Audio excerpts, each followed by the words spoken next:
Folks, could I have your attention? It's my honor and privilege to call to order the 172nd meeting of the New York State Board for Historic Preservation. This is my first meeting as chair, and I'm honored to do that. I want to thank Bob Mckay for his 26 years of service and observe that at the next meeting in September in Long Island, we'll be honoring him in some appropriate way, which he certainly deserves. This is my first meeting as chair. We also have a new board member. I'd like to introduce Erica Krieger. Thank you. And I'd also, at this time, like to take the opportunity to ask us all, since we have a new member, and to be collegial, can we go around the room and have the board members introduce themselves? Tell us where you're from and what your position is on the board, just real briefly. I'm Doug Pirelli. I grew up in Buffalo, New York. I'm an archaeologist on the board. This is my first day as chair. I'm Chief Curator of History at the New York State Museum and the Commissioner of Education's designate. That's the word. I'm Jay DiLorenzo. I'm the president of the Preservation League of New York State. My name is Erica Krieger. I'm a registered architect. I've been with the Department of State Codes Division for over 20 years, and I'm the Secretary of State's designate. Nice. I'm Winter Ulrich from Albany and Red Hook, New York, former Deputy Commissioner for Historic Preservation here at this wonderful institution. Mm-hmm. And I guess I fill a historian's slot. Faute de mieux, as the French say. And congratulations, Doug. Thank you. Chuck Vandrick, I'm an archaeologist, and I'm the Commissioner of Environmental Conservation's designee for the board and the Chief Historic Preservation Officer. I'm Paul Stewart, and from a community project, underground restoration project, and I'm Tom Maggs. I've been involved in parks so long. I remember when he got on the school bus to go to school. He was a nice little kid then, and he's become even nicer as he's gotten older. And then Lucy Walensky helps me come here basically to do one thing, to keep an eye on Wint, because Nice. we remember when he was a little guy. Well, that bus is now in the State Museum. Before you were deputy commissioner, you were also on the board. That's true. You should really.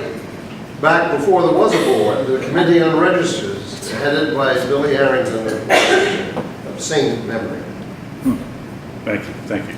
Okay, well, we could have killed two birds with one stone, but now it's time for the roll call. Okay, so Doug Pirelli, Here.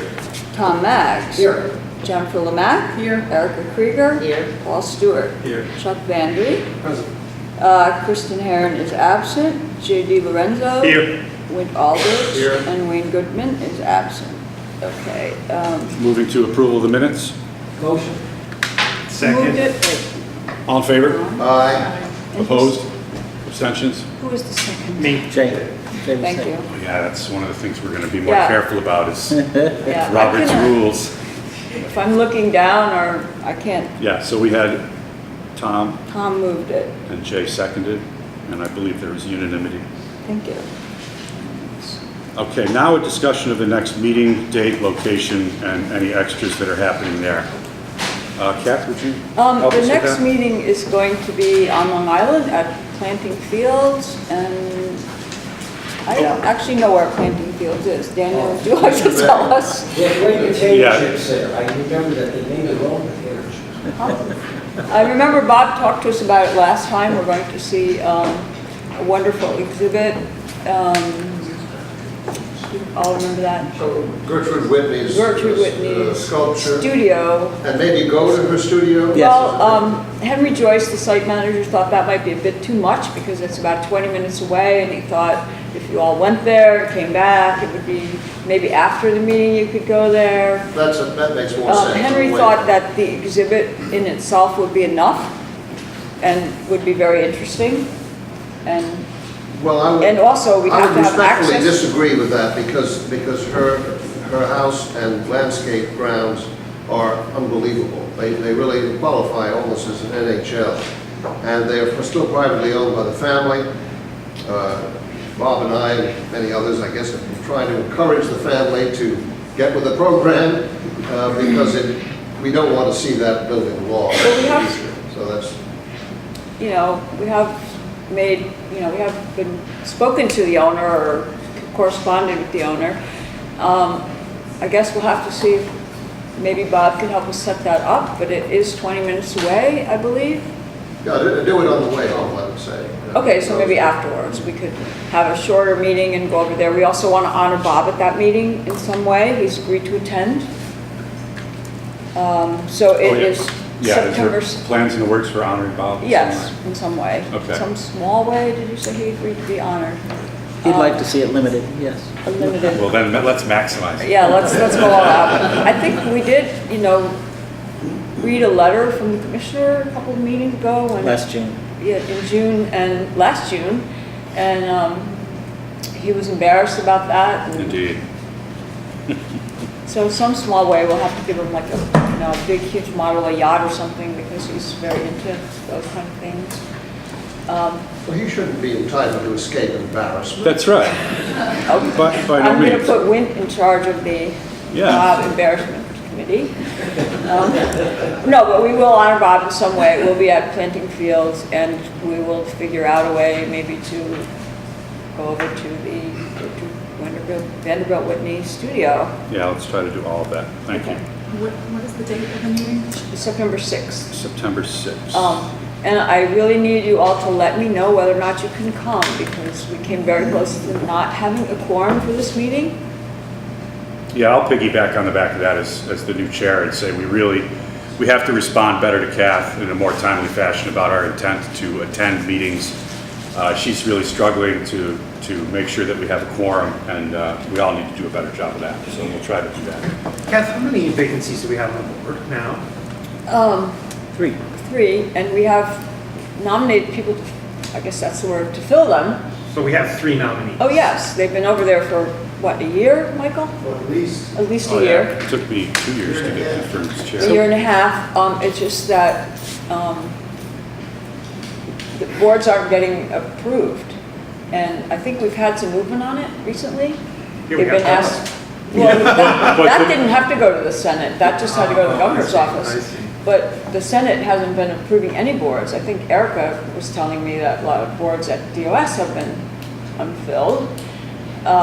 So we're down 3 and struggle to make a quorum, so we really need attendance to be there. Yeah, I mean, if there were only like 10 of you and a couple can't make it, and we need 7, Yeah, then 7's the it's quorum. really, and now suddenly Wynn has, or one of you has to leave early, it's, It's me. no, but it's not your fault. I mean, He's always late for the bus. these things happen, and if I haven't heard from 1 or 2 of you at the last minute, and all of a sudden our whole agenda is in jeopardy, it's really a problem for not just the staff, but the citizens and the project sponsors, people who are getting tax credits, people who are applying for grants and have to be on this agenda or the September agenda. And not to get sidetracked, but Yeah. why are they not doing that? The agency is pressing hard for both the Senate and the second floor to see this through. We do have 3 very qualified and geographically dispersed nominees. We're looking forward to their addition to the board. They have completed a most recent round of paperwork, and we believe that they will be seated by the September meeting. Yeah. So, It's not just us though, it's just, that's what I Yeah, was it's trying to a lot. say, it's like It's statewide. statewide. Even Okay. in Washington, there's no NHL board, so policies, projects are backing up. Okay. A while ago, I mean, maybe last year or 2 years ago, we thought we could help with this no-show problem by listing specifically those who failed to show up at board meetings. So the minutes show that now, every meeting, right? The shame Yes. factor. Exactly, Yeah. and I hope it's been helpful, but It's not necessarily the same factor, I just need you to tell me whether or not you can come. If I know that you can't come, and I know that I'm down, but I just need you to tell me. Yeah, we'll try to do a better job of that, and I'll Okay. try to help out as well by reaching out to people. Next up is Deputy Commissioner Daniel Mckay's Commissioner's Report and Department of Historic Preservation Report. yes, so good morning, and thank you all, particularly members of the public who journeyed here today, came up either early this morning or yesterday. We so appreciate your participation and your enthusiasm for the National Register, State Register nomination process, and we look forward to positive results for your projects today. I am close to my first year in state service and in this title. And want to apologize for Commissioner Rose Harvey that she was not able to be here today. She will be joining us at Planting Fields Arboretum on Long Island in September. I want to congratulate Doug on being nominated to chair. Erica, thank you for joining us as the Department Secretary of State's nominee. Please do not be scared by the reference to 26 years service by the previous chair. That was Not my goal. So anyway, we appreciate your participation and commitment to this board in both your roles. To give you a quick update, we just covered, we do have 3 pending nominees to the State Review Board that will fill out the 3 current vacancies. We are waiting for Senate confirmation and clearance through the Governor's Appointments Office. It's our understanding that the Governor's Appointments Office has been quite focused on these 3 appointments in recent weeks, and we do expect that the process will be complete and 3 new members will be joining us in September. I want to give you an update on several policy and related items that have happened since our March meeting. The enacted state budget passed in early April included language to reauthorize and enhance the New York State Rehabilitation Tax Credit programs, both the commercial and homeowner credits. The credit was reauthorized through 2024, so a year early for an additional 5 years. The payout of the state credit is decoupled from the payout of the federal credit, which is a technical import. The federal credit has now moved to a 5-year payout, and this will keep the state credit from suffering that same result. State credit payout will occur in the first year the building is placed in service.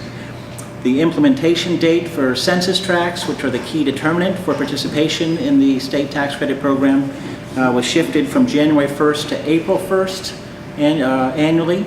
That actually is an issue only every 5 years when the U.S. Census updates its baseline census tract information that we use to qualify census tracts for the state credit. Gives this agency a little bit more time to react to what has been a first week of December updating process. We now have 4 months to assess the changes, begin to make corrections and adjustments in our GIS system, website, etc.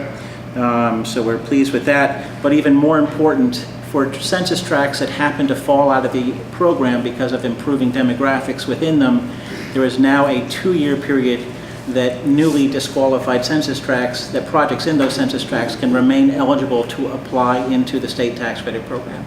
So no one will be caught on short notice. There'll be there is now in effect a 2-year window for projects in newly disqualified census tracts to apply, not complete their project, but to apply into the program. Those are all very significant enhancements. They've been well received in the field, and the state legislature continues to show interest in additional enhancements, and there may be some further progress in that regard by the end of June in the legislative session. As you know, we make an annual trip to Washington, D.C. to lobby for the federal tax credit program, to advocate for our annual federal appropriation.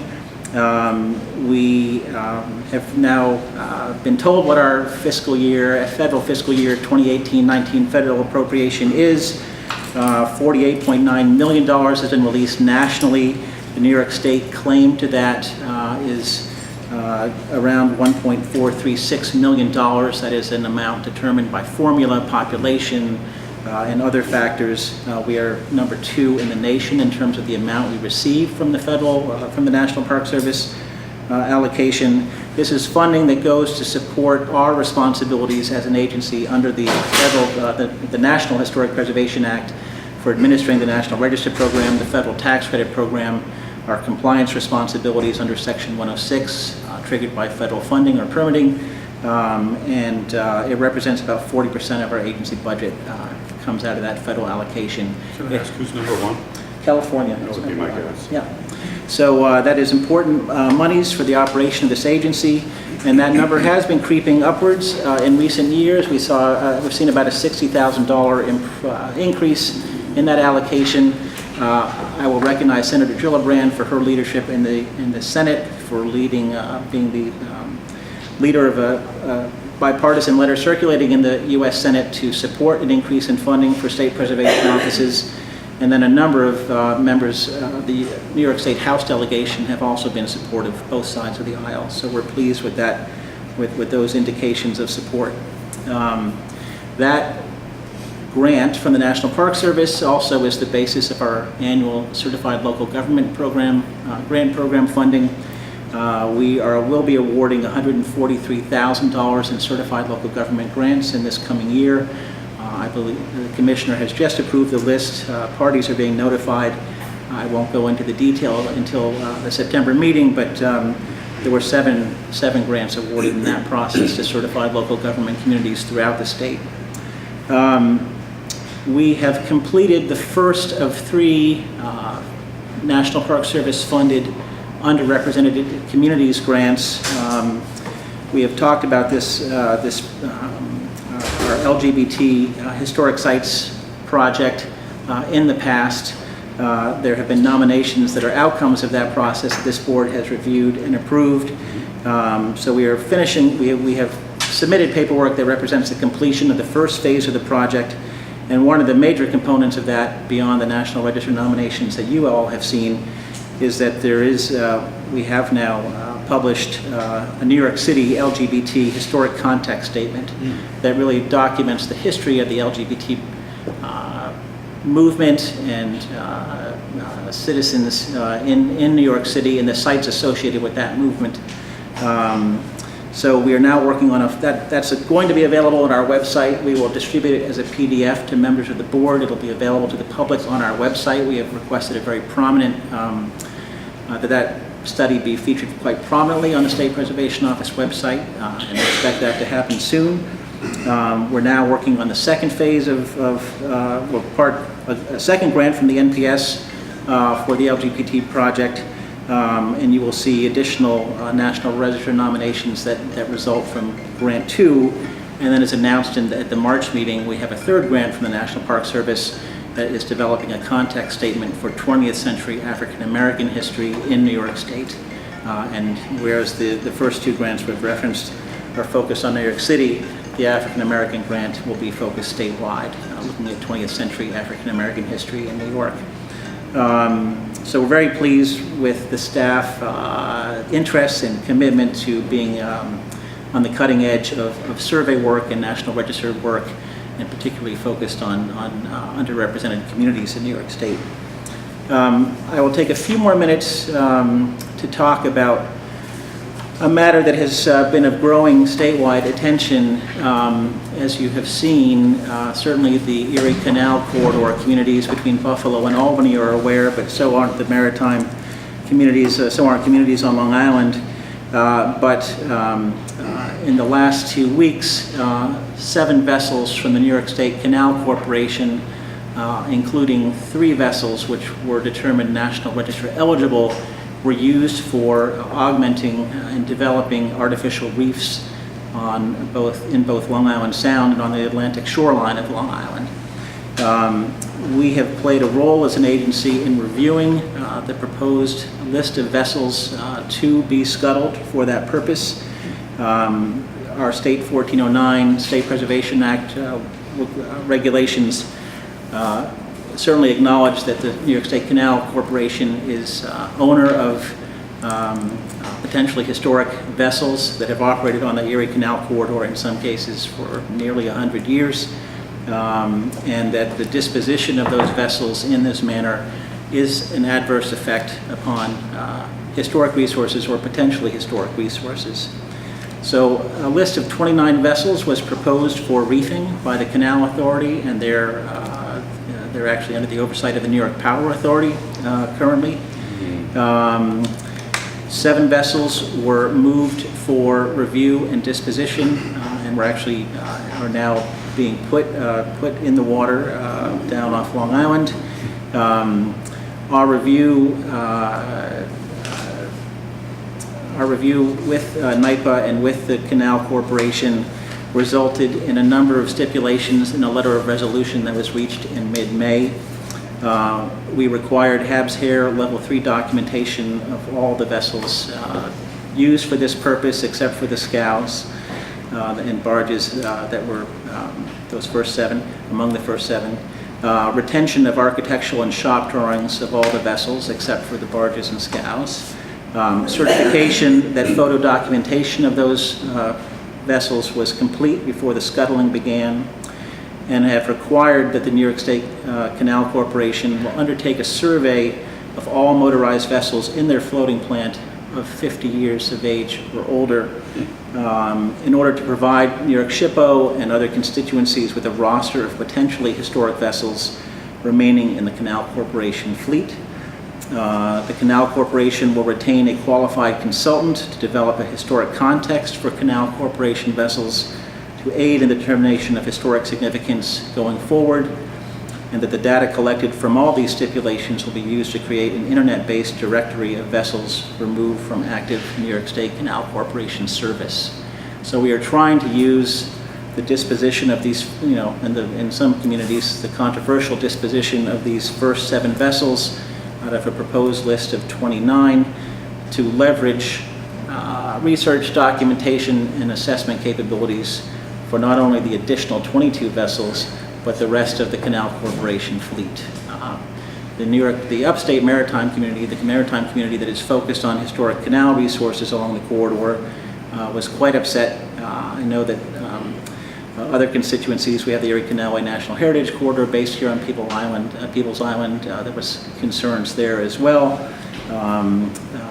We would like to get this process right. We would like to save vessels, the appropriate vessels from this type of action. And I just wanted to make sure you had a detailed report. We will provide the letter of resolution to you all as follow-up to this meeting. So that's what I have to report on that. And then I have a transition to the agenda, but I don't know if there are any questions or concerns. Yeah, questions from the board about that?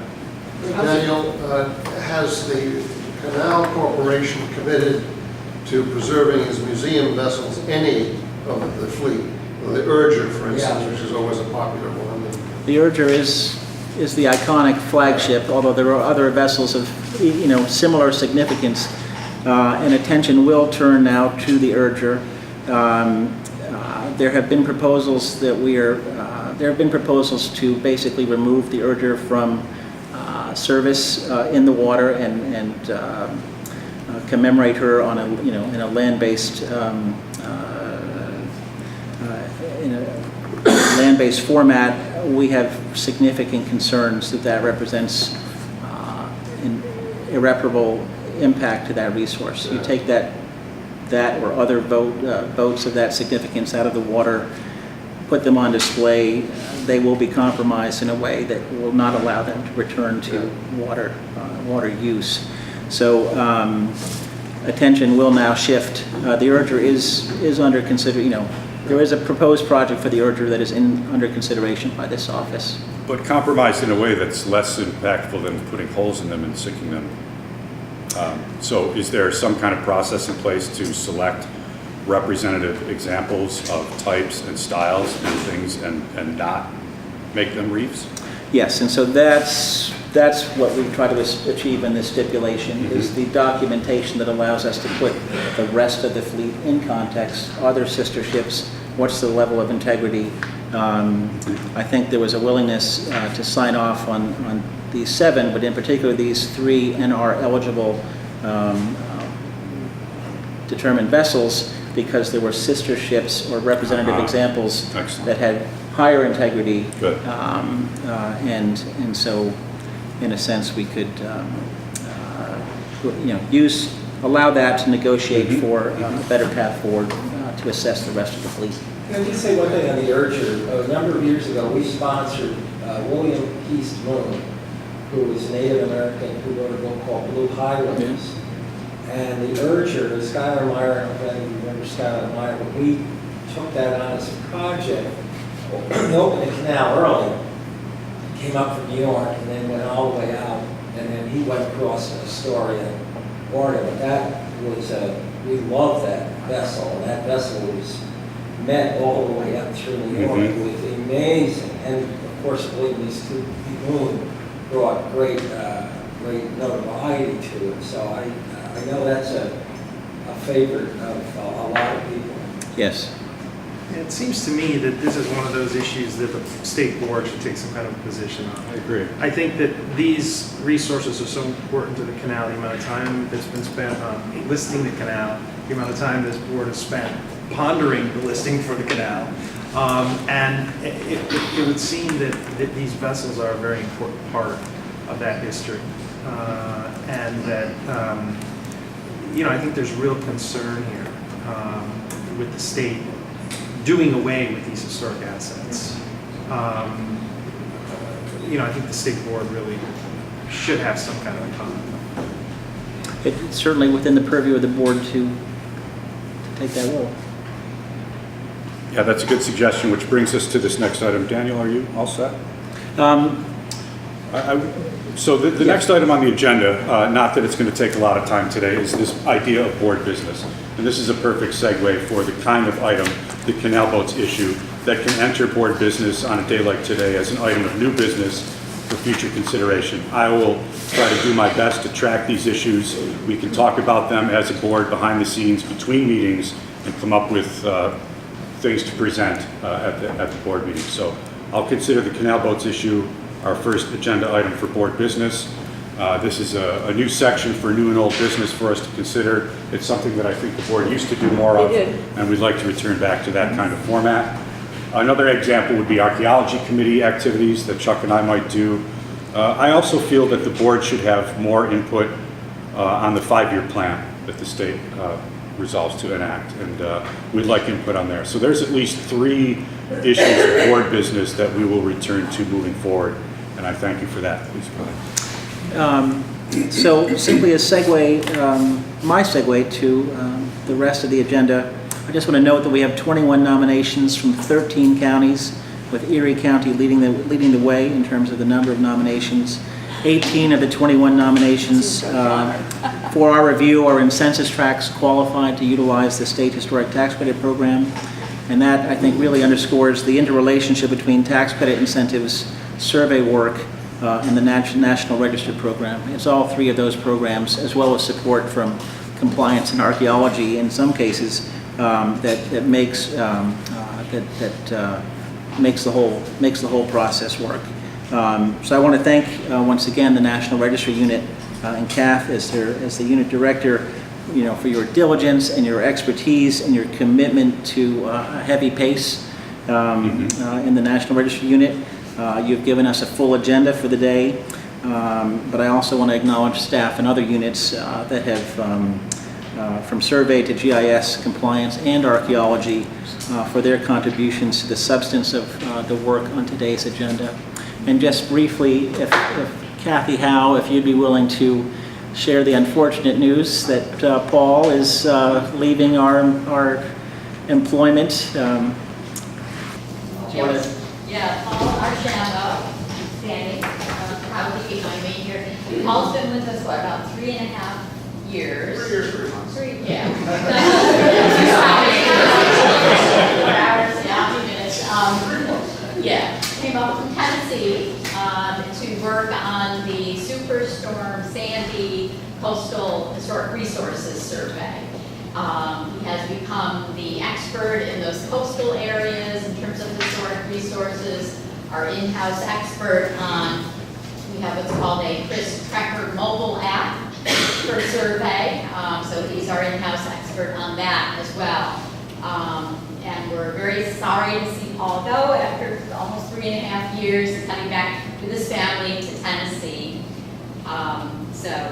Kudos to Paul for a fantastic job heading up our coastal survey project, which is, we will be continuing after he leaves, but it's never going to be the same. He brought great enthusiasm to the job, nice sense of humor, and just this wonderful calm demeanor as well. That no one else here has. And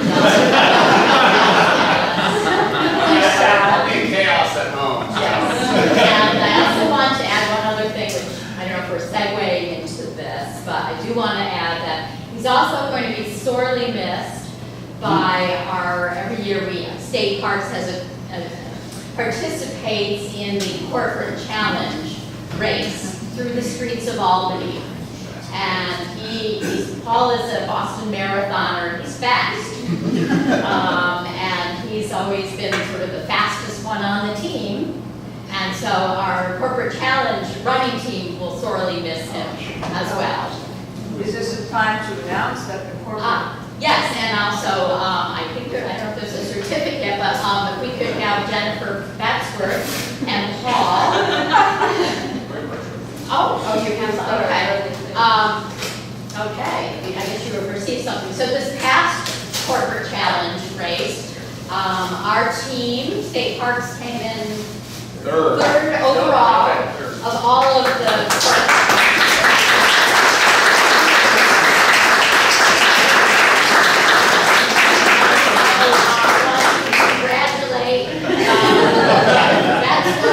was the fastest on our People Island team. One from downtown. Yes, and Paul the fastest. We've had other participants this year. I know Linda McAdoo participated. I'm not sure who else. I did not do it this year. I'm getting too old for this. Maybe next year. But we need to hire another fast person. So congratulations to our fast.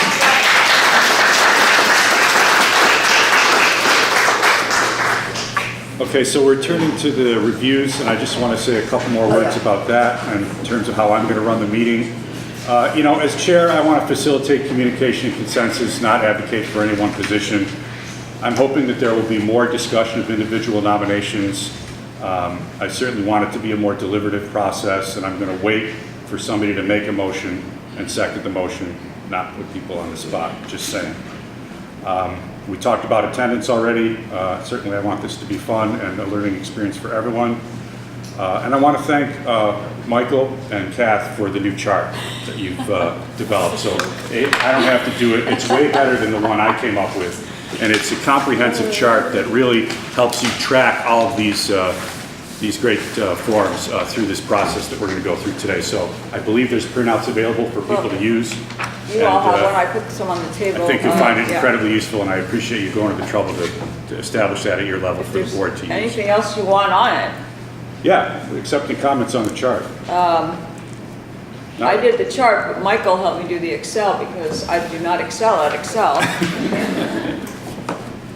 Are you going to do where they make a motion before the discussion? Is that what you have? Robert's rules suggest that we move, then discuss, then second and vote. I'm okay with having the discussion at the front end of the process and then having a motion. But I do want to have discussion for nominations. I beg everyone to ask the questions that you have about a form so we can talk about it. That's the most important thing.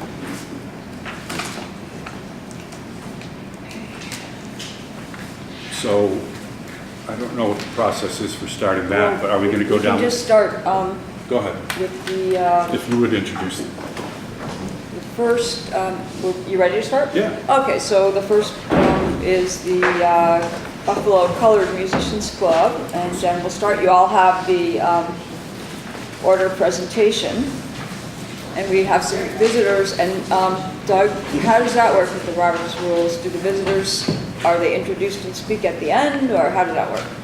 I would like to Anything leave that up to the person presenting. Presumably you know they're here and have some relationship with them. So whatever you're comfortable with. Okay. All right, let's start. So this is the Colored Musicians Club in Buffalo. It's significant under criterion A in the areas of ethnic history, social history, and music as the home of one of the oldest continually operating African-American musicians clubs in the country, and also as the offices of Buffalo Local 533, an early African-American union of musicians. Both organizations were formed in response to racism and segregation in Buffalo's musical community, and together they are significant in documenting the artistic, social, and economic history of Buffalo's African-American musicians in the first half of the 20th century.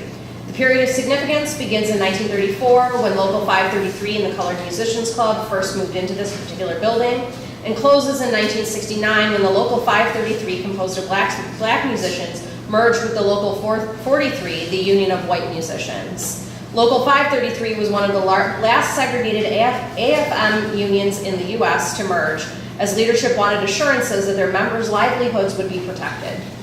While the Colored Musicians Club still operates today, serving as a hub of local and regional musicians and performances, excuse me, this period marks the era during which the club and the union was at its most significant as a refuge for African American musicians. Buffalo Local 533, the 8th standalone segregated self-governing musicians union in the United States, was formed in 1917 after a group of Buffalo's African American musicians were rejected by Local 43, the city's only American Federation of Musicians union, which had total control of virtually all well-paying performance venues in the city. The club was informally created the following year to give union members a place to socialize and improve camaraderie. And Local 533 and the Colored Musicians Club had largely overlapping membership but were always fully independent of each other in all respects. Local 533 served as the organizational structure for the musicians, while the Colored Musicians Club provided, and I quote, for the welfare and entertainment of its members.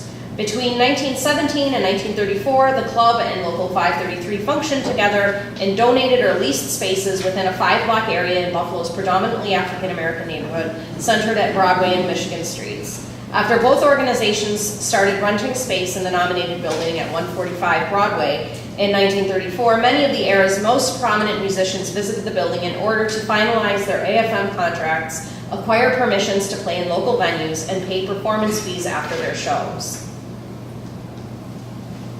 The club is significant in facilitating numerous performances of many of the most famous jazz bands and rhythm and blues bands in American history in Buffalo, and notables including Duke Ellington, Ella Fitzgerald, Louis Armstrong, Nat King Cole, Miles Davis, Cab Calloway, and numerous others often stayed to eat, socialize, and play in impromptu and scheduled jazz jam sessions in the club. Throughout its history, the union developed many innovative programs and practices to protect the livelihoods of its members, which had a positive impact on the robust Buffalo music scene and the development of jazz in America. The union was also extremely active in matters of civil rights and racial equality. Local 533 established a fund for emergency loans in 1919, death benefits in 1926, and a credit union in 1940 for its members. The importance of these programs, which were limited or unavailable for all African Americans during the early 20th century, made it possible for local musicians to stay employed under the auspices of the union, even in the lean times during 2 world wars, the Great Depression, Prohibition, and the early civil rights era. So it's a little hard to see, but the star here indicates the approximate location of the Colored Musicians Club. So Buffalo's African American jazz bars and clubs were on the famous Chitlin Circuit. The Chitlin Circuit was a series of performance venues throughout the eastern, southern, and upper Midwest regions of the United States that were safe and acceptable for African American musicians, comedians, and other entertainers to perform during the era of racial segregation in the United States. These establishments were on the circuit for a number of reasons, including the strength of Buffalo's market for African American music, easy access to the city via train and car with direct connections to all major Northeast cities, its size as a media market, its supportive audiences, and its large nationally recognized entertainment district, which was largely located only a few blocks from 145 Broadway. So today, the first floor of the building houses an interpretive display with artifacts conveying the history and significance of the club and the union. I encourage you to visit if you're in Buffalo. Upstairs, the building retains much of its historic character as a jazz club. You still enter from the street, going up a long, narrow hallway to a door with a peephole, or what's the password, before you are granted access to the upstairs. Modestly finished, the focus now, as always, is on the musical experience. The most notable built feature in the space is the large mid-century wood bar, which continues to serve as a centerpiece for conversation and exchange. So we have today with us a group from the club. We have George Scott, who's the president, Dan Williams, the vice president, and Craig Stager, researcher and consultant on the project. Would you like to say anything about the nomination, about the project? Yeah, please feel free. Please.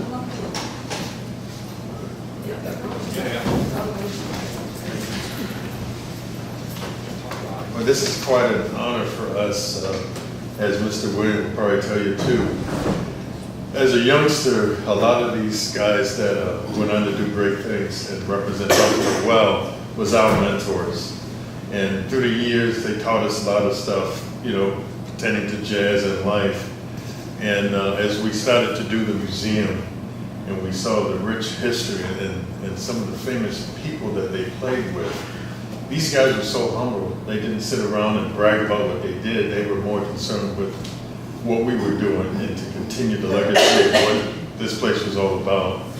And so to be here today to make sure that their story will always be told is a great thing. So we thank you guys for even considering us. We really appreciate you all.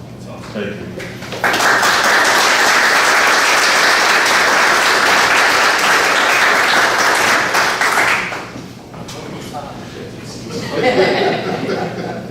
I know I should have brought my next time. Too late.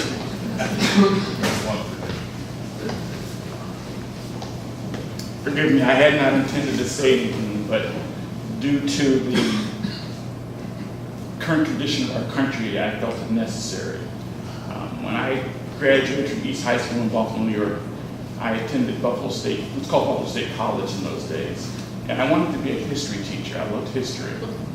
I think we oftentimes do not attach the significant importance of our history in terms of how we live our lives today and how it moves forward. When you look at those musicians in those days, they were guys and women who simply wanted to be musicians, practice their craft, raise their families. We had the first female president had any in the United States, and we elected her in 1927. We affected our community by putting in a credit union when they couldn't do business with banks, which allowed us to buy cars and homes. It allowed us to enter the mainstream of America and become a part of the history of being Americans. I am proud to be an American. I served 20 years in our military. I served 32 years in my my living, and I retired from both. And I do now what I do because I want to give back to my community. We have no paid employees at the Colored Musicians Club, nor the Colored Musicians Club Jazz Museum. We run several programs. We only have live music. We have a jam session, for instance, where that first picture she showed you shows John Coltrane, Miles Davis, Freddie Hubbard, Elvin Shepard, and these kinds of people who were just people who wanted to make a difference in their community. No matter what you do for a living, whether you are an architect, an engineer, you make a difference in what you do when you are not behind your desk. And we want you to continue that process, and we want other Americans to understand, no matter what you do for a living, it has nothing to do with how you live. And you are very important to making sure that all Americans have the opportunity and the ideals that they need to prosper in this great country of ours. What makes this country great is not all of the stuff we have, not all those other things, but you have the opportunity to do something with it, if you want to. Give us that opportunity. Thank you.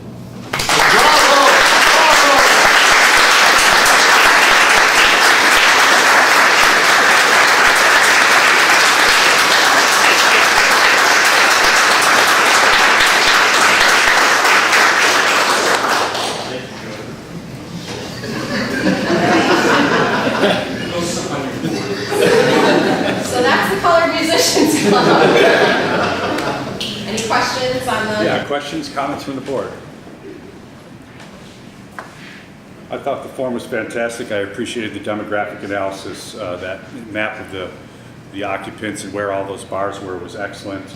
I have to acknowledge the tireless research. Yes. I mean, this has been a project I've been working on for around 3 years now. Yeah, 3 years. And It shows. Craig has turned every stone over looking for information, and we actually had to cull it down a bit to kind of craft a nomination. So Just a little bit. Just a little bit. But had too much fun, I couldn't stop. yes, it's incredible the information that he's compiled. So. Any comments from the board? I just think it's terrific, but it's been put down as local significance, and Agreed. really there are all sorts of suggestions there that it's of national significance, because you have a sense that maybe something like this, maybe not quite as intense, is going on in many other communities in the country, or in New York State even, but in any event, terrific nomination. We can explore that one. The only problem with national is then you have to find out about other musicians' clubs, and you have to put it in a whole national context, and we certainly don't have to ask him to write anything else. I've already started on that, but it's very difficult to acquire meaningful information It's probably not written down. To try to extract data from American Federation of Musicians headquarters and that. Yeah, I mean, the best way to get it listed right now is to do local significance and maybe explore later. Maybe state significance might be easier. You can always add a layer of significance later, it doesn't have to come back to the board, it's just additional documentation. Exactly. Jennifer and I have talked about Yeah. that, and I've already started on that, but I wanted to get it Yeah. in front of you guys first. Please. Tom makes a motion. May I just add one comment? Doug? Please, please. This address is in the most recently created state heritage area, the Michigan Street African American Heritage Area. So there was a very interesting overlay. This is not just one building, but an entire neighborhood that is significant in our state's African American history, certainly Buffalo's. So, Thank you. Paul Stewart is the second. All in favor? Aye. Opposed? Abstentions? Motion carries. Thank you.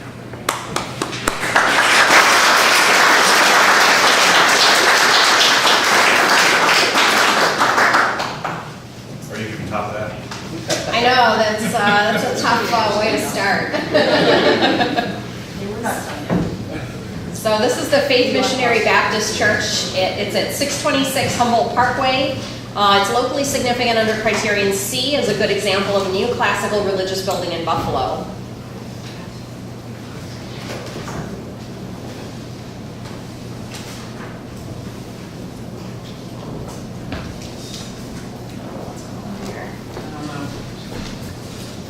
Oh, there we go. It moved. So originally designed for the Temple Beth David congregation in 1924 to front Humboldt Parkway, one of the city's grandest parkways, the building served the growing Jewish population in the surrounding East Side community. Inside, the simple basilica plan of the building, traditionally oriented east, allowed worshipers to face Jerusalem and included a raised ark to hold the Torah and the Bema.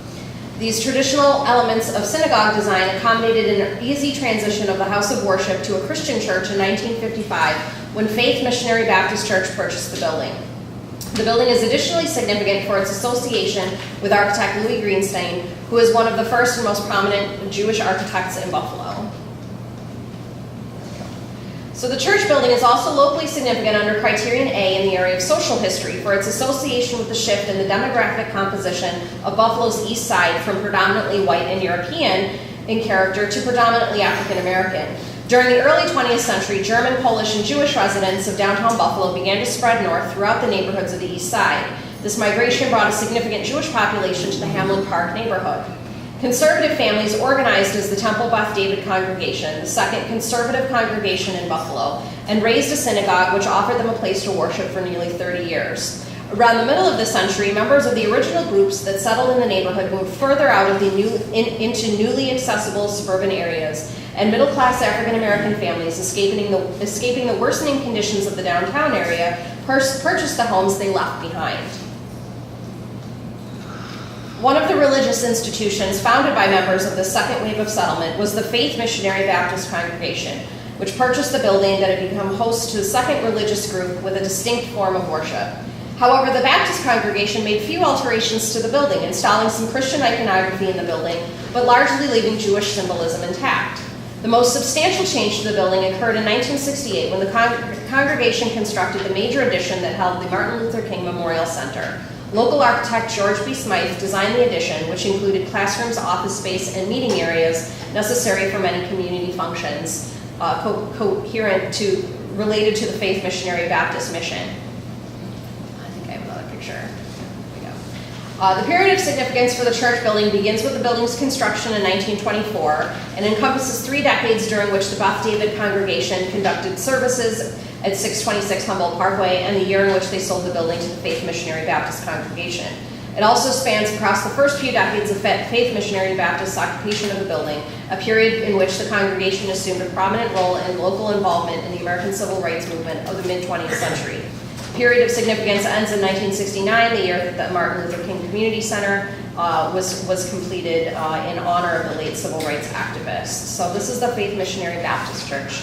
Are there any questions on this project? Questions, comments from the board? Anyone? I think it's interesting that the present congregation has either gone out of its way or simply tolerated the survival of the Jewish iconography. We've seen that before in Harlem. I think there went to have a couple of synagogues which are now enjoyed by, sanctuaries are enjoyed by African American communities or congregations. And either out of respect or for whatever reason, and it makes it easier for us to justify the nomination because so much of what was there originally survived. I thought that was very interesting too, because both congregations have very interesting history and the way the neighborhood transitioned from one group to the other. Yeah, that was a real strong point of this write-up too, is the social history, the history surrounding the Kensington Expressway, dividing that neighborhood as it did on Route 33. I just thought that was excellent. I appreciate that. Do I have a motion? Wentz is first and Paul Stewart is second. All in favor? Aye. Opposed? Abstained? Carries. All right, next up we have St. Stephen's Roman Catholic Church complex in Buffalo. It's significant as a representative example of a Roman Catholic Church complex. The complex is located in the city's 5th Ward in a neighborhood known as the Valley, historically a predominantly Irish working-class neighborhood located adjacent to the Buffalo River and its grain elevators, steel mills, and other industries. St. Stephen's Parish was founded in 1875 to help relieve the pressure on the neighborhood's earlier church, St. Bridget's, located about 1 mile west. The first St. Stephen's Church was a simple brick building which opened on Christmas Day in 1875. As the growth of the parish, however, quickly necessitated the need for expanded facilities at St. Stephen's, and plans for a new church were drawn up starting in the 1880s.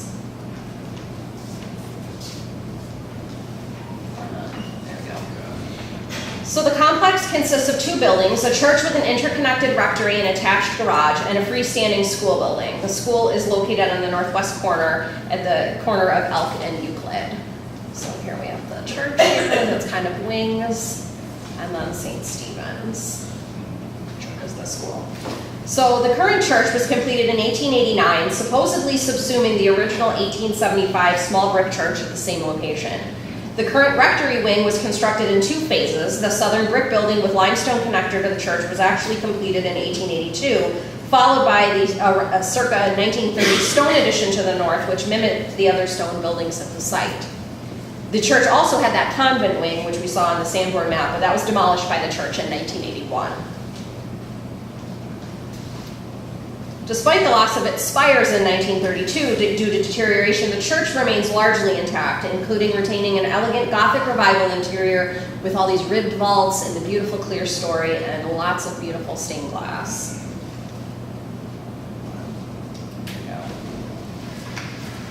So in late summer 1882, Father McDermott established a partnership between St. Stephen's and the Sisters of Mercy to form a new school, a continuation of the partnership the sisters had at St. Stephen's Mother Church, St. Bridget's.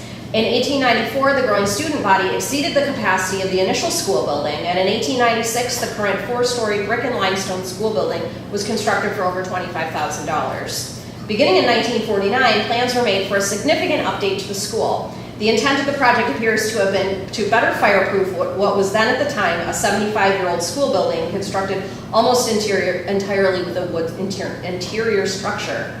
The building reflects those fire safety standards today, most especially on the interior where wood columns have been replaced with steel columns and the wood staircases were replaced with concrete and metal.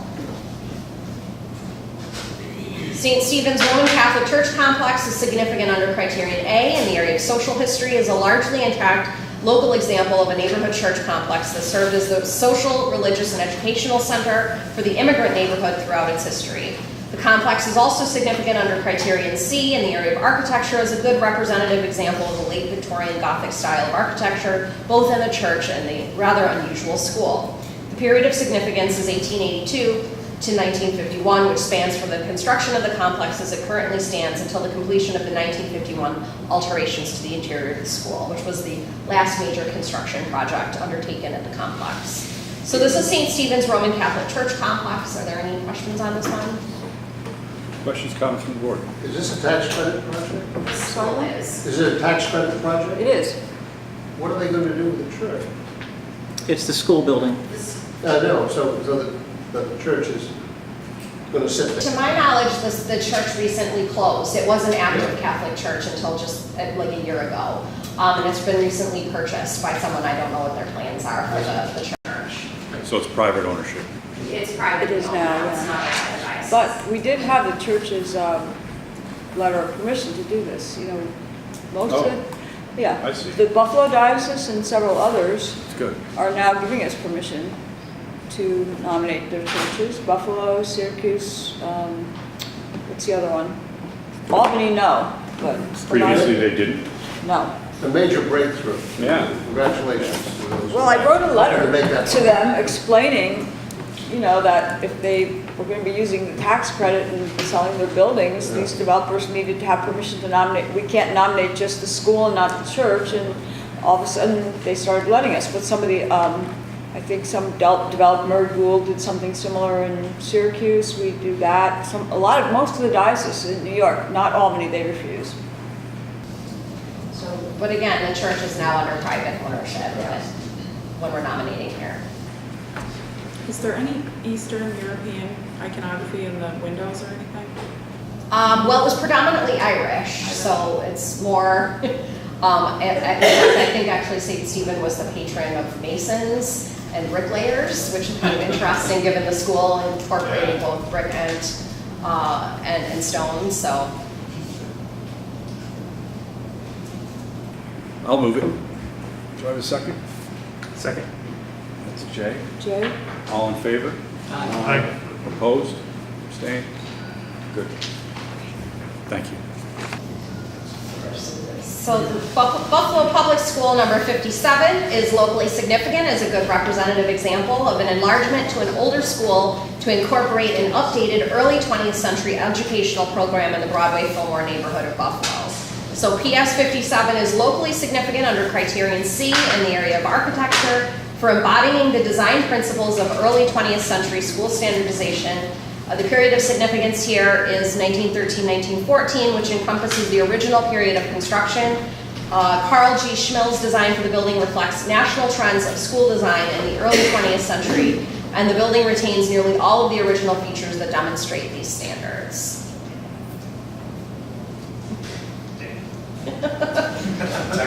Wait, there it goes. All right. For some reason, sometimes it just takes a little. I guess. I need to push harder. So located at 243 Sears Street, the school was completed in 1914 to supplement an older school built in 1897 and no longer extant. To address overcrowding resulting from a growing Polish immigrant population in the neighborhood. It also allowed for an opportunity to provide a modern school facility, which included adding additional classrooms, an assembly room, gymnasium, and one of the earliest swimming pools in the Buffalo schools. The building embodies the full realization of standardized school design at the start of the 20th century, at a time when New York State and federal guidelines regarding educational architecture began influencing school construction across the state.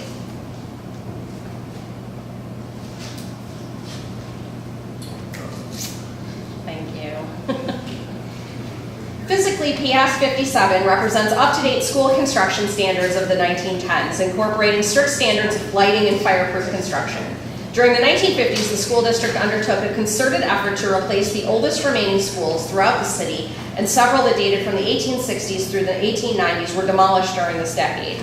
Among them was the old building at PS 57, which was demolished in 1960, leaving only the 1914 portion, which continued to operate as PS 57 until the school closed in 2003. Unlike many other schools at PS 57, a new building was not constructed to replace the portion that was removed, likely due to decreasing enrollment that no longer necessitated such expensive facilities. There we go. Hey. PS 57 reflects how a smaller, outdated school could be enlarged to incorporate an updated educational program by including specialized spaces for vocational and manual training, and also incorporating functions such as the swimming pool, gymnasium, and auditorium to provide for expanded physical training opportunities for students, while also updating the building to the current standards of schools for the early 20th century. So So this is Buffalo Public School number 57. Are there any questions on this? Comments, questions from the board? Yeah, how many, yeah. Tax credit project, future condos? I believe this is actually owned by a nonprofit organization that will be, it will be community housing for their program. Motion? Chuck makes a motion. Second? Second. Jay? Yep. All in favor? Aye. There we have Buffalo Public School number 44. It's deja vu all over again. So Buffalo Public School number 44 is architecturally significant as an example of the developing ideas of early 20th century standardized school design in the city's east side neighborhood. What's interesting about this one is that the school was actually constructed in 2 phases.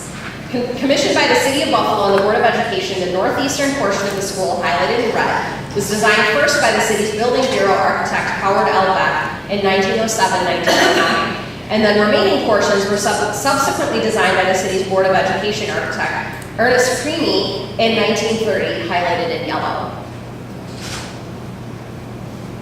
While each part of the building was commissioned and designed by different architects, the overall plans of the building were adapted from standardized school plans that were used throughout many schools in Buffalo during the early 20th century. The initial part of the school was oriented to the east and designed in an E-shaped plan. The later portion, rather than extend the E-plan wings, reoriented the building to front Broadway at the north and enclosed the building in the then popular block type.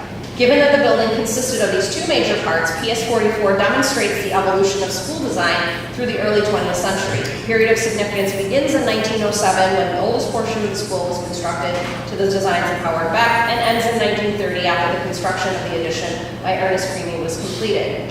This era encompasses all major significant architectural developments in the school. So actually, this is a historic photo showing the school, so you're kind of looking at the side here of it, and you can see it's incorporated now into the side. So there's really no main entrance to the school, which took us a long time to figure out, because originally the entrance would have been over on this side here. So it's very, very, very interesting school. PS 44 meets National Register Eligibility Criterion C in the area of architecture as an excellent example of standardized school design in the first 3 decades of the 20th century. During this time, school design is believed to play an important role in the education, health, and safety of the students. Classroom size, daylight, ventilation, room finishes, heating systems, corridor size, circulation, and fireproof construction were all designed to standards that would benefit the physical, mental, and moral health of the student.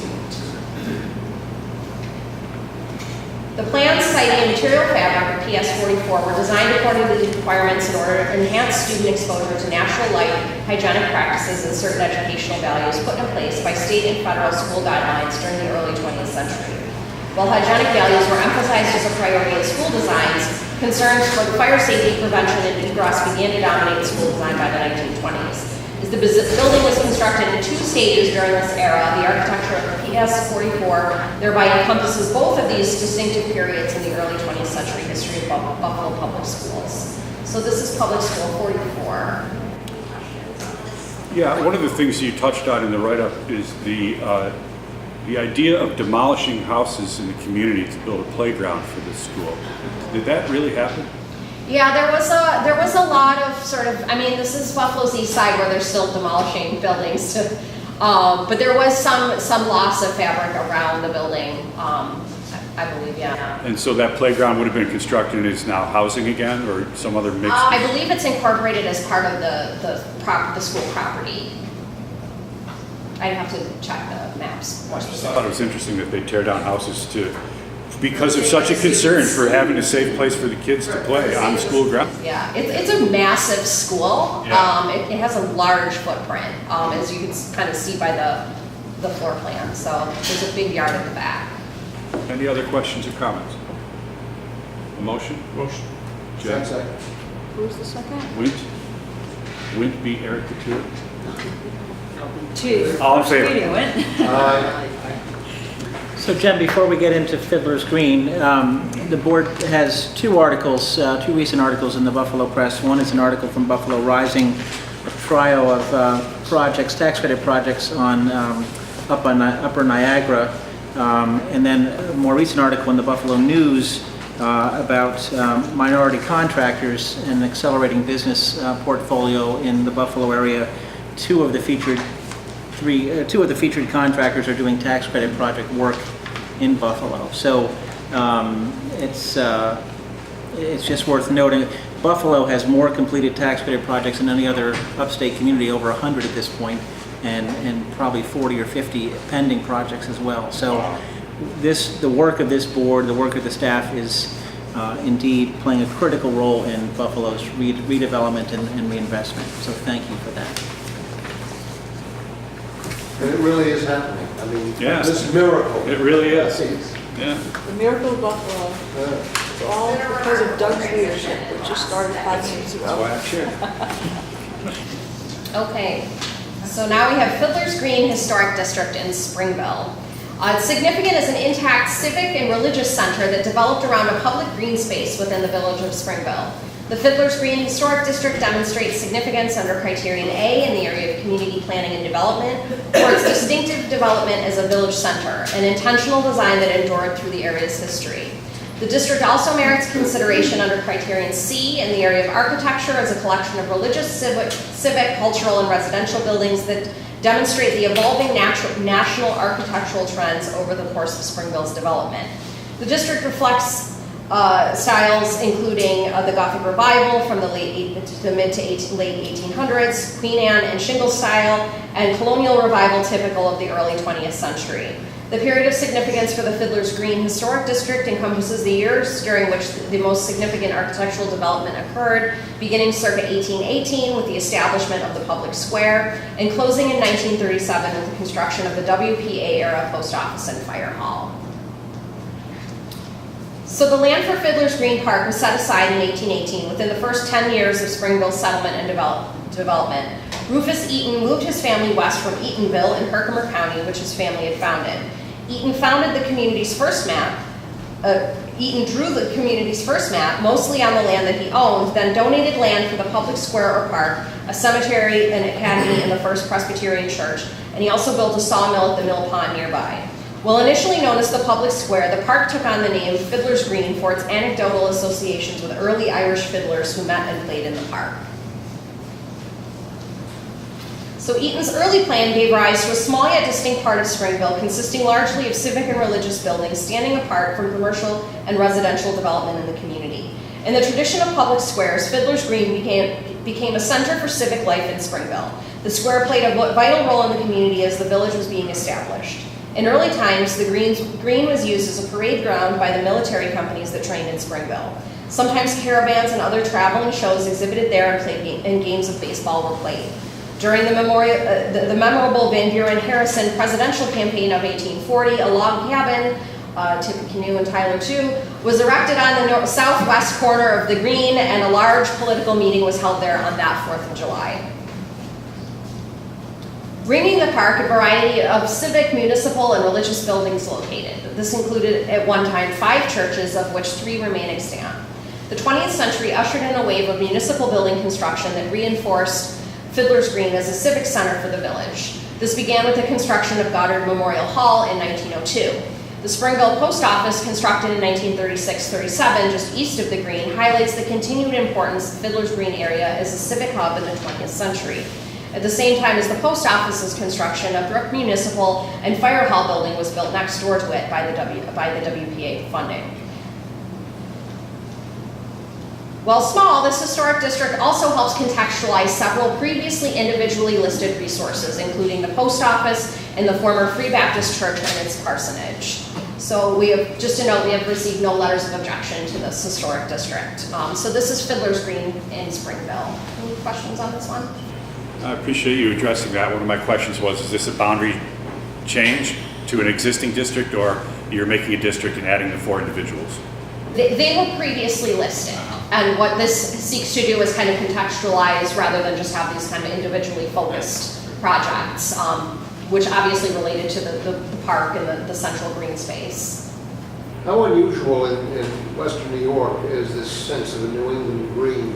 I don't remember too many others. It's not uncommon, but it's not in every community. I mean, certainly areas where settlers arrive more from New England and were carrying that tradition with them may have reinstated it in their communities. I mean, Niagara Square in Buffalo is a historic sort of central green space for a community. So, so it's not unheard of, but it's not in every place.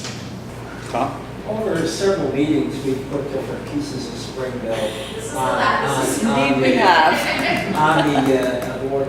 And one thing I've noted is that this is also the home of Pop Warner, which is a big deal if you're in football. But it's I've been there, so it's a neat. It is interesting. Like Avon, or you know, you don't see quite that. It's a neat little town. Yeah, Springville's great. If we started Springville now, we might have done it a little differently, like all one, but Yeah. Are they contiguous, the different districts? sort of. Sort of. Let's see. You can kind of see it on our map here. Down here is where the major commercial core is. Oh, yeah, I see the black line there. So, but this really does read as a very distinct area focused around this green space. It doesn't all fit together neatly, but it's a lot of districts for a little place too. It is. It isn't always been hard times came there. Often it was a hospital. And the railroad stopped. It used to be more of a commuter place during the 20s. And so if people would go into Buffalo and take the train back during the day. So then West Valley, is it West Valley where they had the dump down? Yeah. Kind of screw everybody off. And then going down into Cattaraugus County, you got a whole Zor Valley, which is magnificent. This property just right off of Springville, going down. It's a neat area. Very supportive mayor, is that correct, Jen? Very much so. Very supportive, so that's a good thing. That's great. And just to note, we did list Pop Warner's house in the first district that we worked on in Springville, in the East End Historic District. So there's, if you want to read more about his history in Springville, there's more information in that project. We've got it. Motion? Tom? Second. Tom moved it, Jennifer seconded. All in favor? Aye. Thank you. Thank you. Jen, thank you for 6 nominations. Yeah, that's awesome.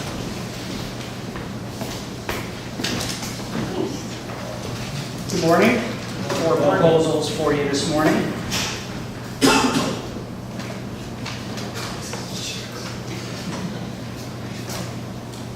We'll begin in the North Country in Moores, the Moores Riverside Cemetery in Clinton County.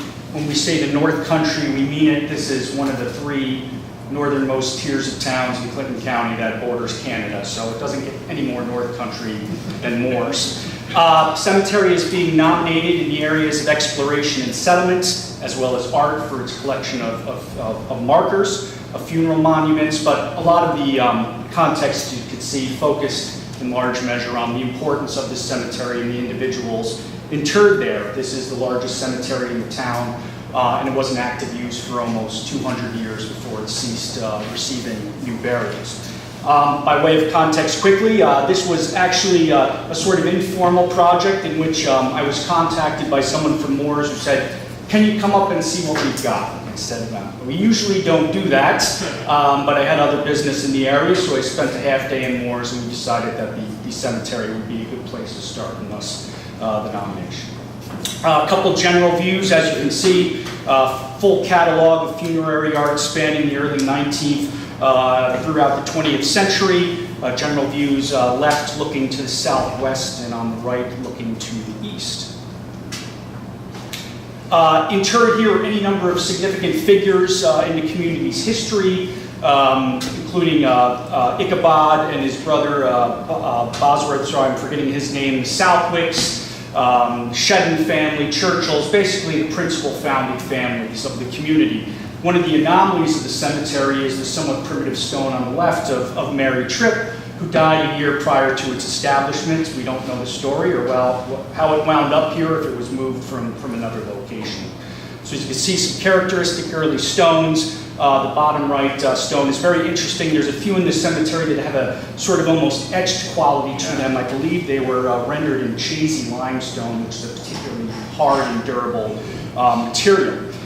So that's the Moores Cemetery, Moores Riverside Cemetery, being nominated for its historical associations with any number of individuals and families, and for its array of funerary art. Bill, one of the peculiarities, I think, in the nomination is the statement that it's now filled up, and no, it doesn't look filled up to me. I know what a filled up cemetery looks like. It all has to do with circulation within the cemetery, but yes, and that's actually led to issues in terms of it being semi-abandoned. The town owns it. The residents want to see better done by it, obviously, as a place of important central to their history. I like cemeteries. I serve on a lot of boards. I like President of one cemetery. Best group you ever deal with. They're wonderful. They're quiet. There's no complaints. You know people are complaining. No one complains in open cemetery. They are happy, restful souls. We have a motion from Tom, second. Win, for sure. All in favor? Aye. Thank you. Thanks, Bill. Okay, moving down into the Hudson Valley, into northern Greene County and Greenville, we have the Stevens Hill Farm being nominated in the areas of architecture as a intact farmstead core, in essence, with its house and its principal outbuildings, as well as in the area of social history for its direct association with the Stevens family, which settled here in the 1790s, was associated with this property from the 1820s. And their ownership has only recently ceased with a new owner who has come in and wishes to use potentially tax credits for various things on the property, potentially as a destination. The history was a little murky prior to its acquisition in 1827 by the family. We know they had settled on a piece of land immediately to the east, later procured this house and farm, and for a time resided in two adjacent dwellings and farmsteads, which can really hinder analysis when you're trying to tease all this out. But most significant in the history of this property are the fourth and fifth generations of the Stevens family, Orrin C. Stevens and his son, Captain James Stevens, who rose to great prominence, first as a farmer and a sort of pillar of the local community, but later as a fire insurance agent, which was a business which he grew and became substantially invested in. So that's the Stevens Hill Farm. Let's look at a few additional images. The farmhouse was substantially renovated in the mid-19th century Greek Revival period. We see the staircase in the upper left and right. The lower room is the rear kitchen, which occupies sort of the center rear of the main block of the house. Has this wonderful faux grain painting and older and newer details. We see a federal mantle incorporated into the wall there. And finally an L, which was added about 1900, which required the removal of the earlier kitchen L, which still exists on the farm. You see it in the lower right there, and was retasked as a new building in the farm. The principal outbuilding is, of course, an early English or three-bay barn, not particularly early, mid-19th century, which was aggrandized with additions to the south and east to form a barnyard, a south-facing barnyard. So what we have is really the core of the second Stevens family property, which they occupied from the mid-1820s until just a few years ago, and that's the Stevens Hill Farm. You said as a destination, the tax credit. What's the... Yeah, like a wedding destination, potentially reusing the outbuildings and some of the other. I think he's just sort of working through some conceptuals at this point. Like as a bed and breakfast, or... Yeah, something along those lines. You know, Greenville is certainly accessible. It's a wonderful spot with expansive southern views of the Catskills. For a number of things. I don't know that he's become concrete by any means, but that's, I think, his intent. I believe this family, in that area of Greene County, they're developed a tremendous tin, stencil tin, painted tins, which are absolutely some of the best in that field. And I believe this family, some members of that family were involved in that. Those Warren Broderick knows more about tinsmiths and painted tins and so on. But I believe Greenville is still highly collectible. And I also believe that the insurance company that's on that corner, right? That's the building, yes. That's that family. That's associated with Captain James Stevens. Greenville used to be. Great architecture. We often say people or families are pillars of the society. The Stevens family was central to Greenville's history in the 19th and early 20th century. Any other questions or comments from the board? A motion? Chuck? Second. Jay seconds. Jay? Yes. All in favor? Aye. Good board. Okay, moving back northwards to Glens Fall in Warren County, we have the Queensbury Hotel, perhaps a building familiar to some of you.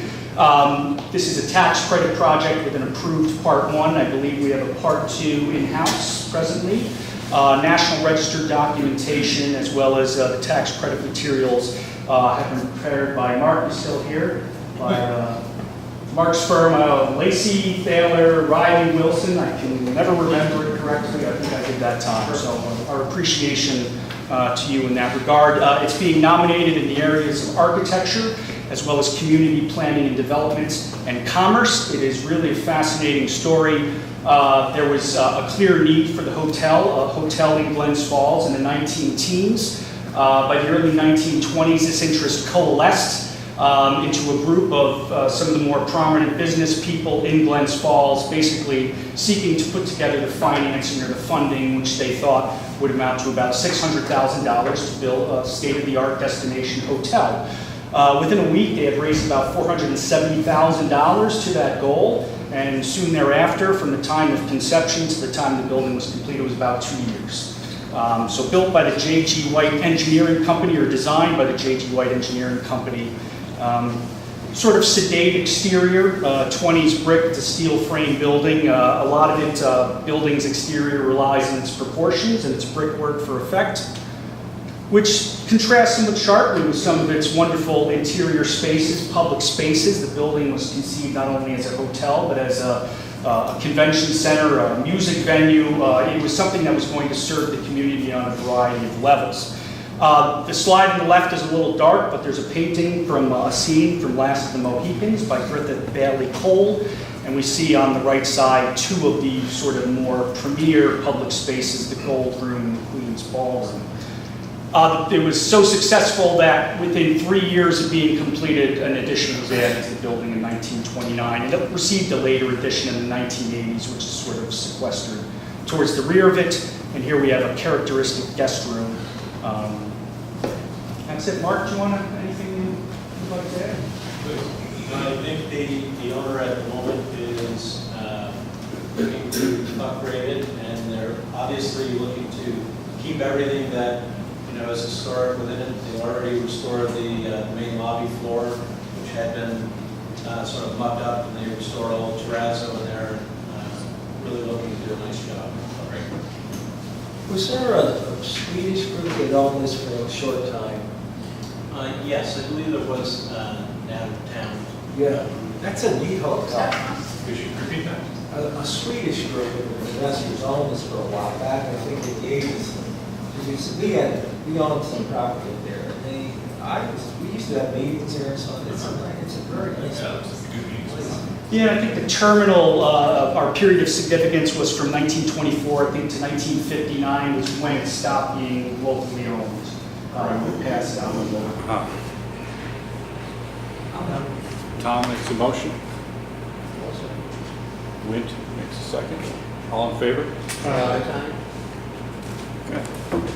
Okay, finally, the Valley Falls Historic District, located in Rensselaer County, in northern Rensselaer County, sort of in the Scaghtikoke area, for those of you who know that region.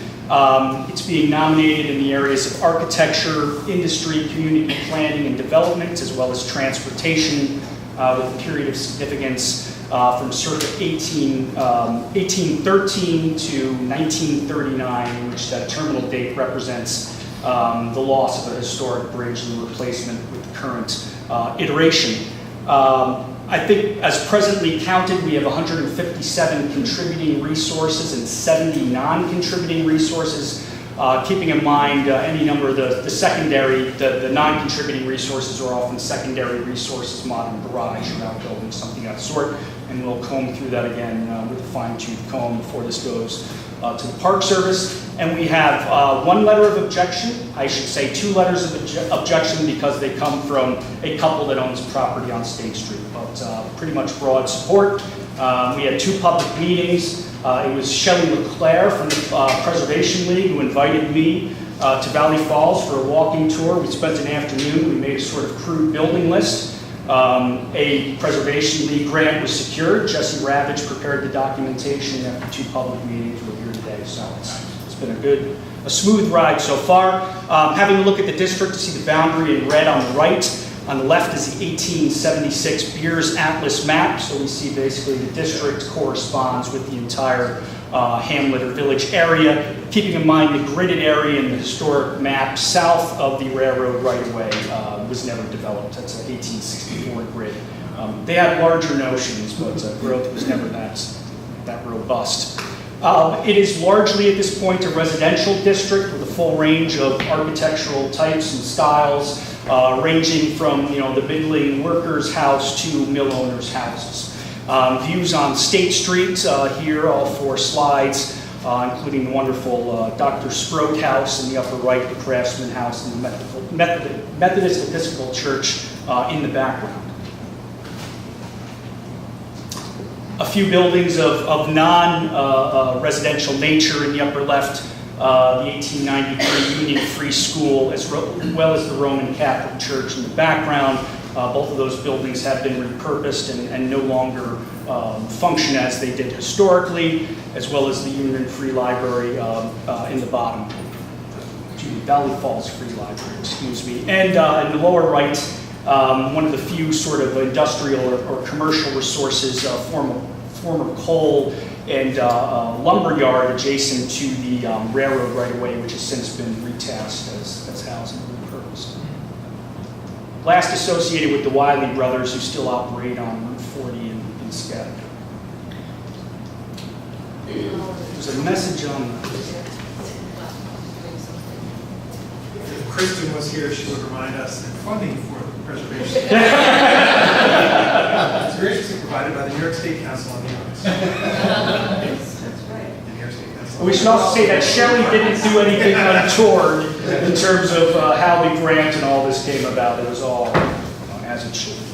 And just some additional views on side streets. On Emily Street on the upper left, a nice picturesque era house. Upper left, excuse me, upper right are some fine tenements from the early 20th century on Burton Street. And on the lower left, one of the properties on the north side of the river. Of course, the hamlet developed on 2 sides of the Hoosick River. One side is in Scatticoke and one side is in Pittstown. So a fine Greek Revival house on Bunker Hill Road. And as the Valley Falls Historic District, we, as usual, Jesse did a fine job in sort of ferreting out the context and the information to create this documentation. It's an interesting in that area.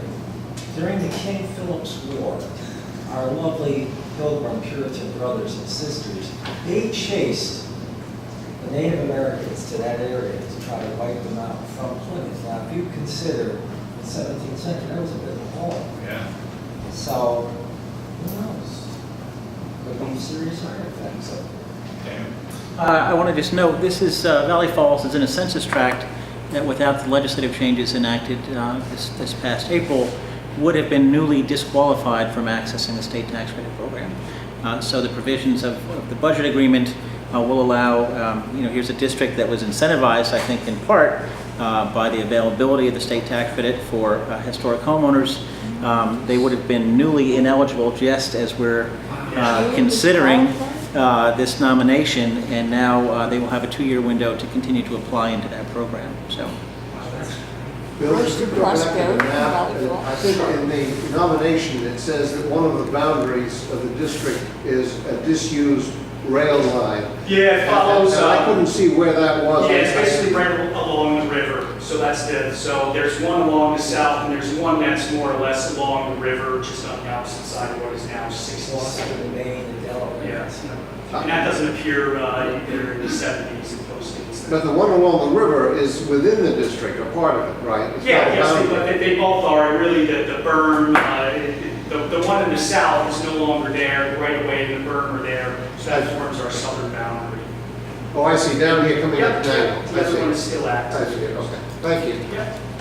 I appreciated the nice explanation of the non-contributing garages and their setbacks and their later construction date. I'm sure that was for me. All for you, buddy. Yeah. Also for Alexis, sorry if you were in Washington. Yeah. Motion? I'm moving. Okay. Jay and Wint is a second. All in favor? Thank you. Yeah. I think I can now properly say good afternoon. So, starting off in Kingston with the Fuller Shirt Company factory. The factory is locally significant under Criterion A in the area of industry for its association with the Fuller and Kingston Shirt Companies, which operated between 1892 and 1965. The facility, which was established in 1906 and expanded between 1928 and 1957, reflects the history of the prominent local manufacturing enterprise. And this here is the 1906 section. It's bricked under there. I don't know why the vinyl is there, but we're working on that. The Fuller Shirt Company was founded by Isaiah Fuller in 1892 in a building on Prince Street. And after a decade of growth, the company constructed a new factory on this site adjacent to the West Shore Railroad. The company, which remained in family hands, continued to be a formidable presence in local industry during the next decades. After Isaiah Fuller's death, his daughter Annie became the president of the company in 1918, leading it for over 30 years. She continued to operate the company at a high level, overseeing the expansion of the facility. In addition to her business acumen, Annie Fuller's success in leading the company was attributed to her attention to the employee welfare and company culture. After the Triangle Shirtwaist Fire and the increased attention to working conditions in New York City, Kingston's textile industry had grown dramatically during the 19-teens. Compared to New York City, where predominantly female textile workers could be easily replaced, factories in Kingston had an incentive to offer steady employment, good working conditions, and good pay. So by 1916, the average female clothing worker in Kingston was earning $15 to $20 a week, while men were only earning $12. The company remained stable through the Great Depression and into the post-war years when it participated in 2 veteran training programs. Production peaked for the company during the late 1940s and early 1950s, attracting the John B. Stetson Company to buy it in 1956.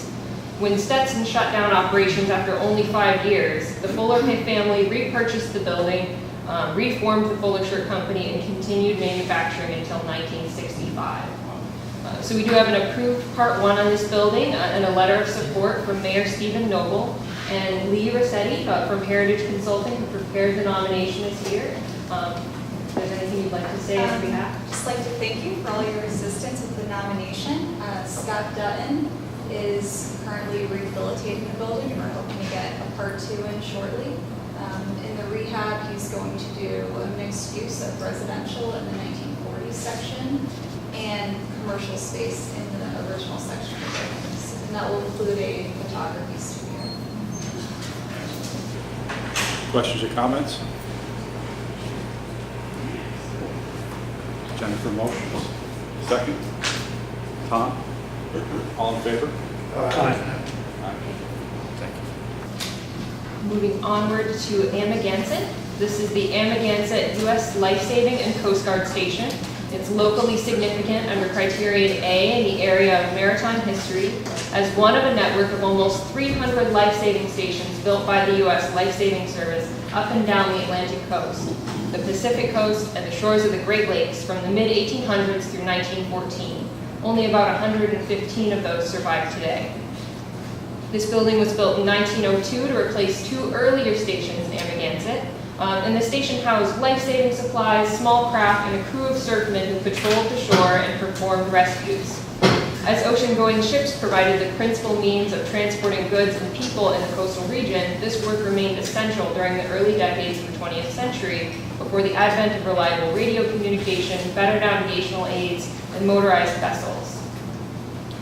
The station is also locally significant under Criterion C in the area of architecture as one of the few extant examples of the Quanachantog life-saving station building type. Created in 1900 by George Russell Tolman for the life-saving service, the distinctive building type demonstrated a trend toward architectural simplicity. The type also featured a carefully thought out plan that integrated living and life-saving areas under one roof but separated them functionally. So in this plan, the life-saving areas are shown in red and the living spaces are shown in blue. Of the 21 stations built using this type, Amagansett is one of the few that remain. So we'll take you on the interior, and I want to note here, the station was auctioned and moved off-site in 1966, and it recently was moved back to its original location, has undergone a multi-year restoration, and it is in beautiful shape. So this is an example of one of the living spaces in the station. And then moving outside, the entrance to the boat room, much the same as it looked, and beautifully shined up today. Yeah, fantastic. That's a And lot of then- varnish.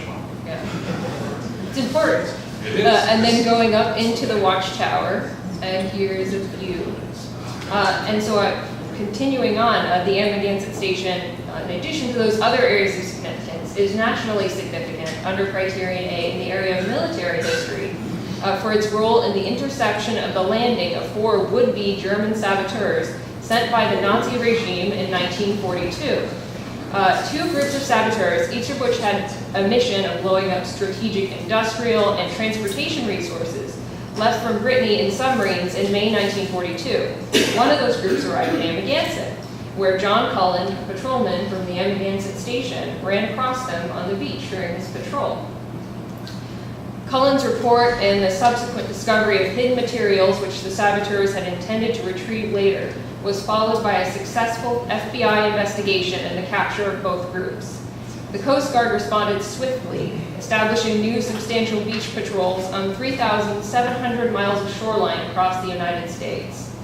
The beach patrol lasted approximately 2 years and never detected another attempt by Axis forces to land on American soil. And this is the expanded crew that they had at Amagansett after that discovery. The Amagansett Station continued to operate until 1944 when it was decommissioned. So we have letters of support on this project from East Hampton Town Supervisor, Professor Michael Lewis from Williams College, and Robert Hefner, who prepared the HSR. And I have 2 visitors today who've been involved in writing the nomination and working on this project for some time, Nina Gilman and Charles Savage. If either of you would like to say anything on behalf of the nomination. Please. Just a short comment. Thank you, Jennifer. Yeah, That's go to wonderful.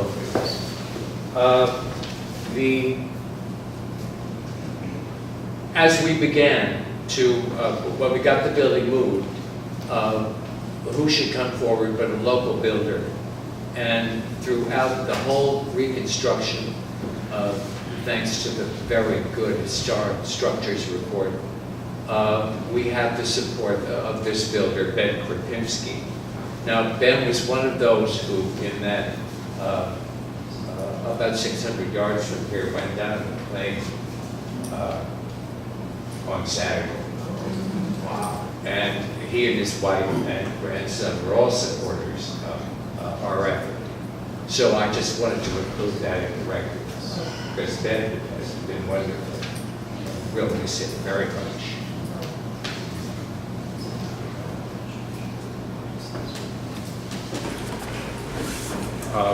Motion. Comments, please. Yeah, I think this is a heartwarming project, and all praise to the many volunteers and the whole commitment to, in the national context, but also in the very local context of the program there. And as I said to Mr. Savage earlier, there is a World War II, a rather overblown World War II monument and memorial next to the State Museum on Madison Avenue with a large fountain. And carved into the wall of the fountain all the way around is every engagement in which New York citizens in the military participated in World War II, and given equal space to the Normandy invasion is the Battle of Amagansett. And that single patrolman Got the bad guys. got those saboteurs. And of course they don't call it battle, but they are all battles. And I like the fact that somebody did their homework when that memorial was being planned. Indeed. I'd be happy to move this. Excellent. Tom seconds. All in favor? Aye. Thank you. All right, so moving on to Pine Hollow Cemetery, which is significant at the local. Just a second. Sorry? I'm sorry that Kristen isn't here today Yes. because she's very interested and supportive of this nomination. Yeah. And she almost left behind her 106 NYS applications and her daughter's dance recital to be Yeah. I know, it's bad luck. Bad luck. She's been very supportive and interested in getting this one moving for some time. So, it's a great project, great cemetery. So, significant at the local level under criterion A in the areas of social and ethnic history for its association with Oyster Bay's Native and African American community during the 19th and 20th centuries. The cemetery, which was established in 1884, bears witness to the history of Oyster Bay's free black and Native community. Between the 1685 manumission of Owa, also known as Tom Gall, the earliest documented manumission on Long Island, and New York's passage of gradual manumission, Oyster Bay's free black community grew. By 1790, the town had equal number of enslaved and free people of color. Many settled on the edges of the village. By the mid-19th century, Pine Hollow, a small enclave of predominantly free people of color, had developed just south of the village. So you can see Pine Hollow is right here. The cemetery eventually is around this location, but it doesn't exist yet on that map. Let's see, the community organized an AME Zion congregation in 1848 and constructed a wooden church on South Street in 1856 on land donated to them by Edward Weeks, a large landowner. And up here's the location of the church, which is in downtown, and the church today. It's still the same 1856 church, and it was reclad with the brick in 1937. Plato Gale, a black landowner and likely descendant of Tom Gall, founded the congregation, one of 6 black churches established in Nassau County before the Civil War. The church started from meetings at the home he shared with his wife, Sarah. Plato died before the cemetery was founded and was reburied at Pine Hollow along with his wife, Sarah, in recognition of his role in the congregation. Nancy and Samuel Brown worked for the Weeks family in Oyster Bay, and they were instrumental in obtaining the land the congregation needed to build a church. The Weeks family again played an important role as a benefactor to the church when Nathaniel and Alice Weeks donated land to the congregation for a cemetery in 1884. Located south of the Pine Hollow enclave on a steeply sloping piece of land, Pine Hollow Cemetery quickly joined the church as a second important community space. The cemetery reflects growth and change within the community and Hood AME Zion Church during the late 19th and early 20th centuries, and is the final resting place of 12 Civil War veterans and prominent families and members of Oyster Bay's community of color. After the Bureau of Colored Troops was formally created, 37 men enlisted in Oyster Bay. David Carl is one of the men who served that are buried in the cemetery.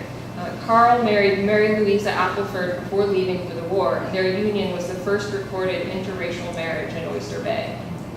Carl returned, purchased land in Pine Hollow that remains in his family, and earned a living as a coastal merchant. Here he is right in the middle of the cemetery. But it is pretty astonishing as you wander through, running across so many members of U.S. colored troops. During the early 1960s, Gordon Maddox Sr., whose family had long lived in Pine Hollow, became the voluntary caretaker for the cemetery. Maddox cleared the overgrowth and created a simple model to make concrete headstones to replace those that had been broken or vanished, or to offer to families who needed a headstone for their loved ones. These concrete stones now dot the cemetery. In some cases, I understand, at least like this one, he's replacing one that had been in bad shape. It's a 1920s stone. In other cases, sometimes the names have fallen off or were never put on. But this really interesting feature shows the care that has been put into the cemetery over time. The cemetery, which remains an active burial site, remains intact to its historic appearance, documents the community's history over time, and continues to serve an important role within it today. I We have letters of support from Assemblymember Charles Levine and the Oyster Bay Historical Society. And we have, blessed to be, have Reverend Linda and Reverend Carrie Vanager of the Hood AME Zion Church here with us today. And if there's anything you would like to say, I would love to hear from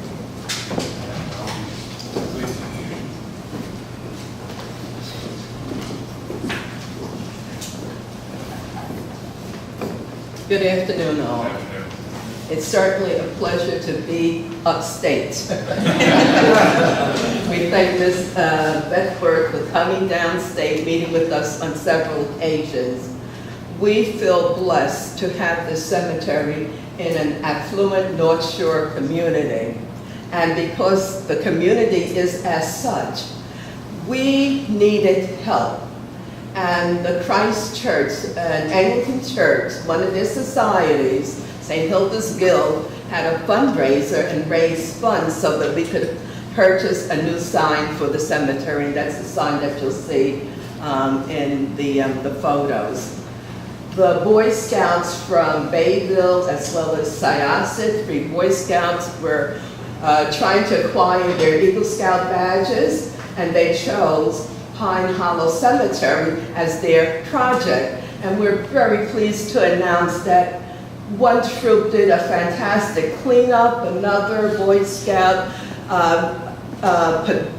brick pavers and benches so that we could sit. And then another young man from Bayville did the landscaping of perennial plants and flowers. And we were just there on Friday, and I'm telling you, they're just blooming and blooming and blooming. This cemetery is not only for members of Hood African Methodist Episcopal Zion Church, but for those who cannot afford to have their loved ones buried elsewhere. We frequently get calls from funeral homes to see if we could accommodate the deceased family, and we do. And this is what we do. We're there to be of service. We thank God for the Weeks family for donating the property for the cemetery as well as the church. And I'm just so happy to be here today.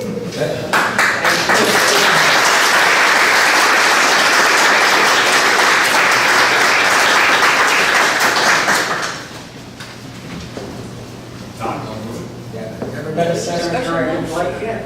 Comments, discussion? Tom moves. Wint got that by a hair. All in favor? All in favor? All right, moving to Staten Island. This is the Emmanuel Union Church, located in the Westerly neighborhood. It's locally significant under Criterion A in the area of social history for its association with National Prohibition Park and the late 19th century temperance movement. The park, conceived in 1887 as a summer campground and meeting place for supporters of the temperance movement, opened on July 4th, 1888. While the original intent for the park was only to serve as a summer retreat, its popularity during the warmer months and of Staten Island more generally as a residential area led the park's leadership to sell individual building lots for the construction of year-round residences. I wanted to show you the whole map, so you can't see it very well, but here is our little chapel, the start of what we're seeing today. You'll see another picture shortly, and it's located here within the community. In 1894, the growing community founded the Union Congregational Church.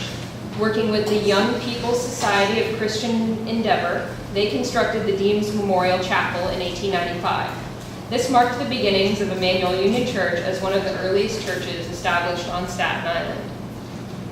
When the church voted to leave the congregational denomination in 1896 to serve the increasingly diverse religious needs of the residents, it became one of the first non-denominational churches in the United States. Now, as I'm sure you noticed, this is a bit smaller than the church I showed in the first slide. So it gets expanded on quite a bit. This was the original entrance, and when the church was expanded, there was some reorientation of the pews. And we'll see some more pictures that explain that as well. By the early 20th century, Prohibition Park was well into its transition from a seasonal community into the neighborhood of Westerly. Emmanuel Union Church remained an important religious and social center. In 1901, the congregation constructed a Sunday school and meeting room addition to the rear of the chapel that would better serve the social, literary, and religious groups associated with the congregation, including one of Staten Island's earliest Boy Scout troops. To accommodate the growing congregation, Emmanuel Union Church undertook a major expansion of the sanctuary in 1916. So this is the original chapel there and today. Based on the design of James Whitford Sr., the modest chapel was recast as an expansive Tudor revival church. And on the inside, this is looking from the chapel into the new church section. And then looking toward the new church and then back toward the chapel. In 1957, the church constructed its final addition, a multi-purpose gymnasium and hall space to provide much-needed recreational community and social space. And that is the Emmanuel Union Church. Comments?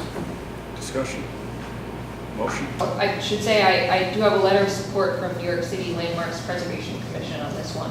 And it was a Columbia draft that was sort of cleaned up and finally prepared by Glenn Umberger from the New York Landmarks Conservancy.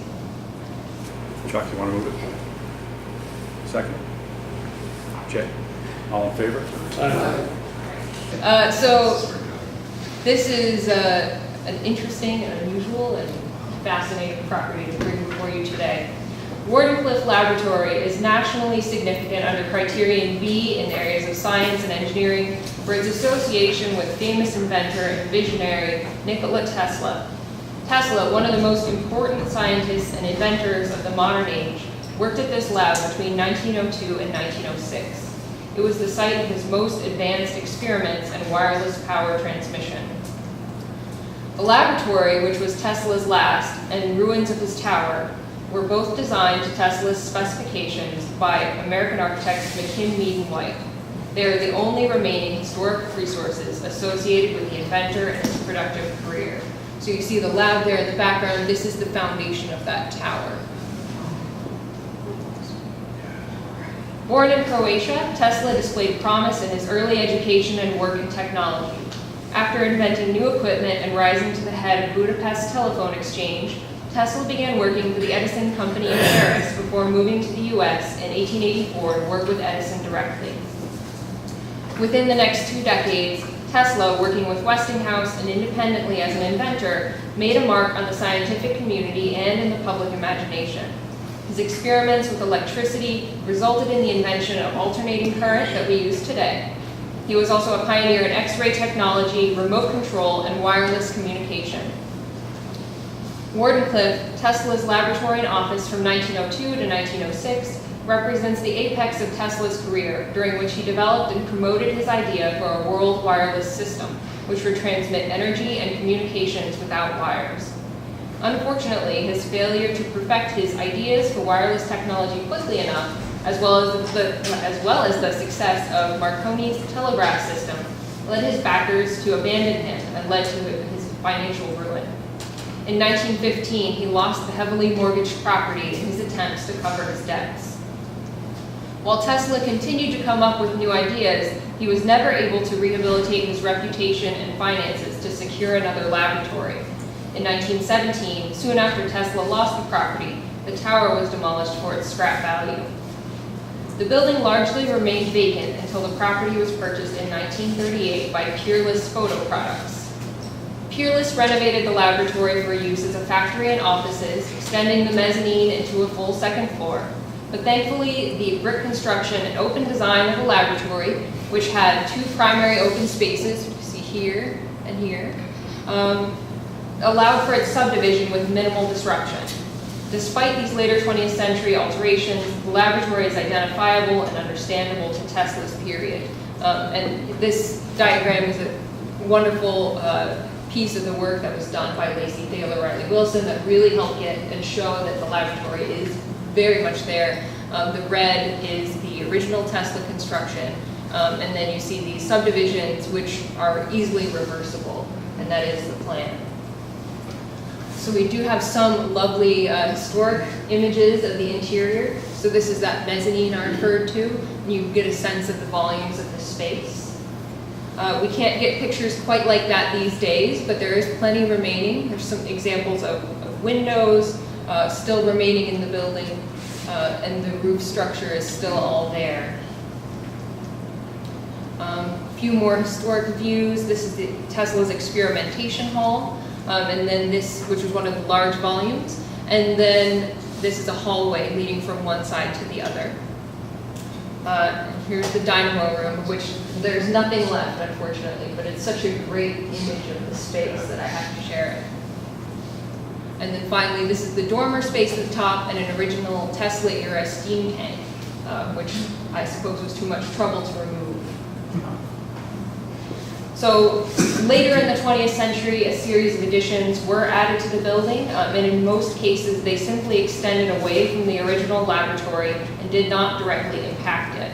The Tesla Science Center, which purchased the property in 2013, plans to remove these additions and the modifications to the interior to restore the laboratory building. Wardenclyffe Laboratory is an important and incredibly rare resource that stands as a testament to the life of Nikola Tesla.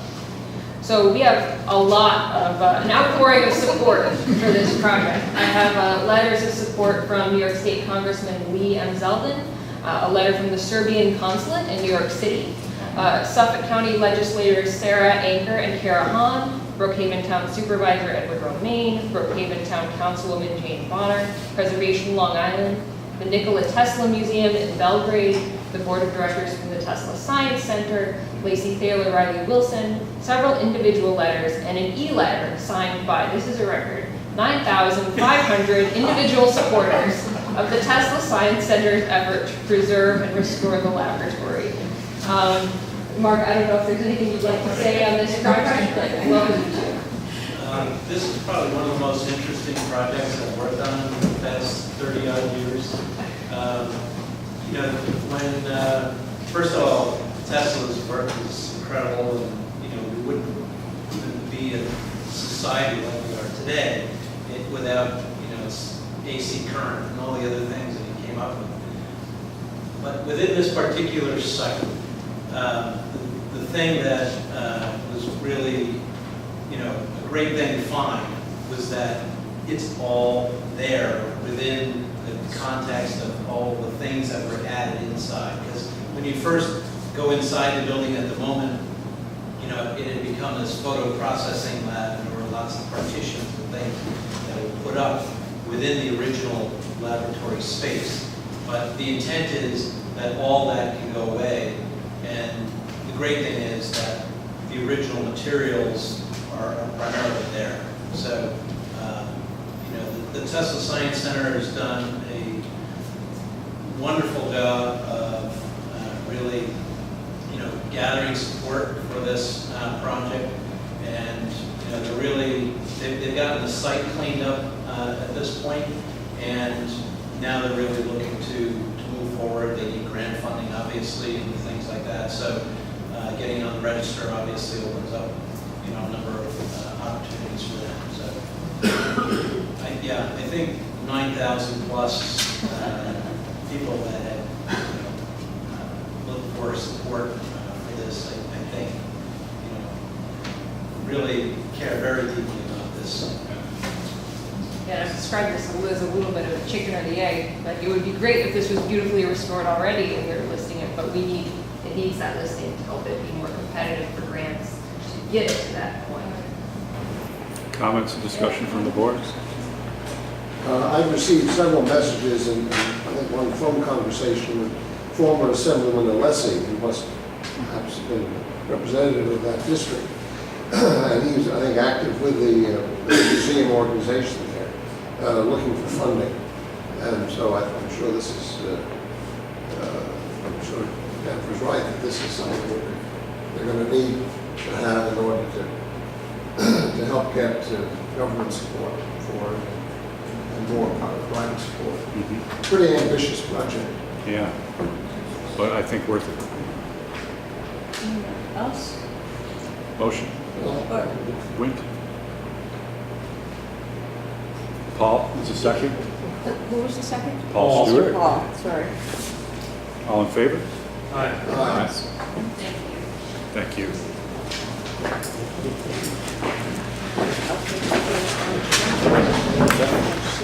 Take a lunch break. Yeah, we're going to break for lunch now.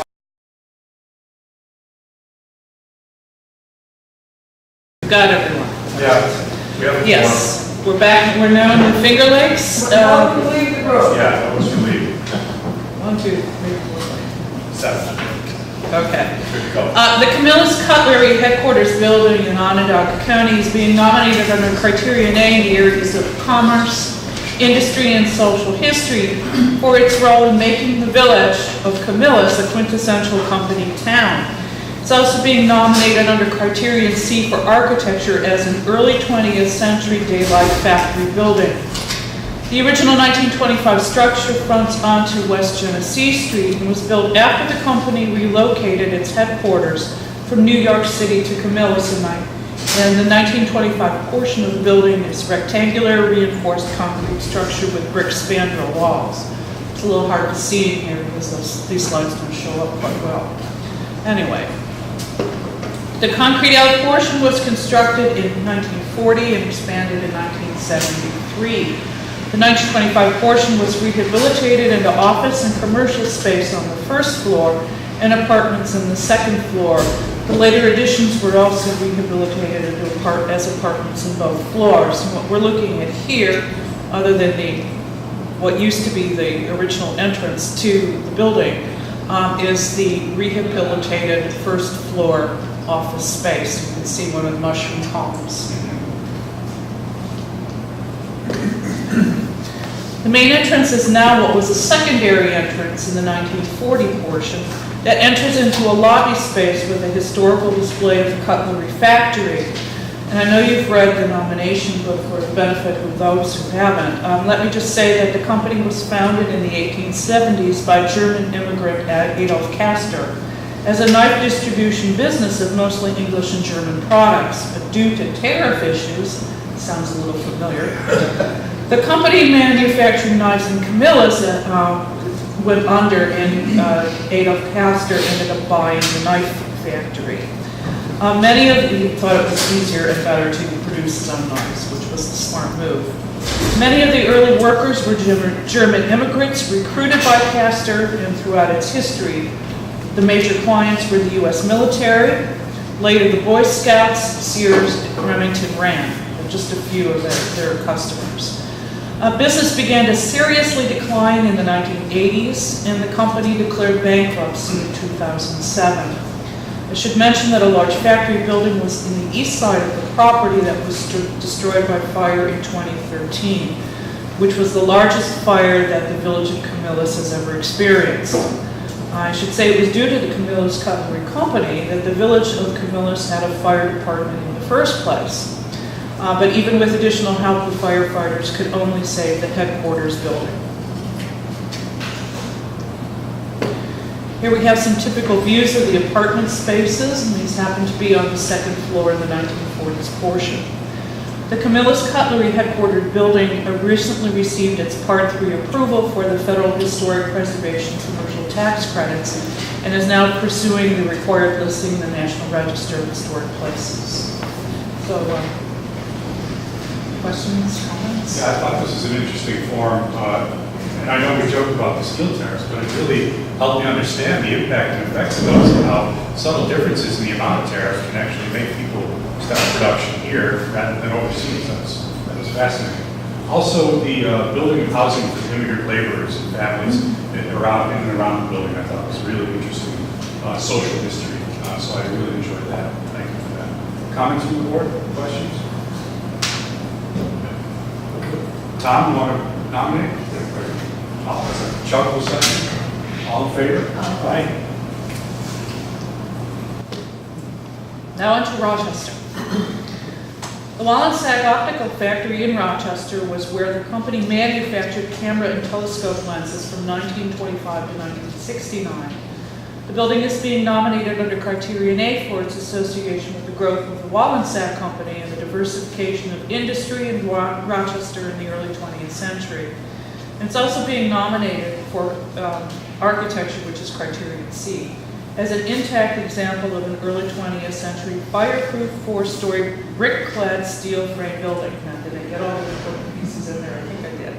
With large window openings for natural light and ventilation. One of its primary exterior features is the decorative canopy over the main entrance, which is a little hard to see. I think I might have it's right here. I think I might have another photograph of here later. The building was originally constructed for the Home Profit Hosiery Company in 1922 to make knitting equipment that was leased or sold primarily to homemakers to make and sell hosiery for the company. Home Profit Hosiery went bankrupt in 1924. And the Wallensack Company was looking for new space to manufacture its iris diaphragm shutter prism lens and other camera lenses after outgrowing its building on Clinton Street. And they bought the building at auction in 1925. And just wanted to add these things to give you an idea of some of the shutters and things that Andrew Wallensack had developed. We have a copy of the patent over here. And that knitting machine that was being produced by the bankrupt company. Are you turning the wheel to make socks in that picture? It came with an instruction manual on how to load it, how to do maintenance, what kind of products to make. They made socks and all kinds of things. And then these were for the housewives to do, and then they either sell them back to the company or they could sell to their friends and neighbors and earn their own profit. It's kind of like having a factory without any overhead and not without having a workforce, because they lease these things. Anyway, the 4-story building is built out to the edge of the property at 872 Hudson Avenue and is slightly longer on the north and south elevations. Vacant since the year 2000, the windows were boarded up to reduce vandalism, and this view provides a good view of how the decorative cornice is absent from the rear or east end of the building. Yep. Didn't wait. I know it's a little hard to see in here, but this is the view of the first floor interior, showing that some of the double hung 6/6 windows did survive. One here, one here. The interior retains its largely open floor plan as seen in the right image of one of the upper floors, and to the left is an image of one of the historic staircases. Visible throughout the interior are concrete and tile floors, wood supports and beams. It appears to be a good candidate for the commercial rehabilitation tax credit, and our office just received the first part of part 1 of the application. So I can't tell you what the plans are for this building, but knowing Rochester and what's been going on, I'll bet dollars to donuts it's going to be housing. Can that be repaired? I mean, The staircase? everything we see in those two, particularly the image on the left, the staircase. Yes, the plans are to keep the staircase. That's mostly peeling paint. Yeah, okay.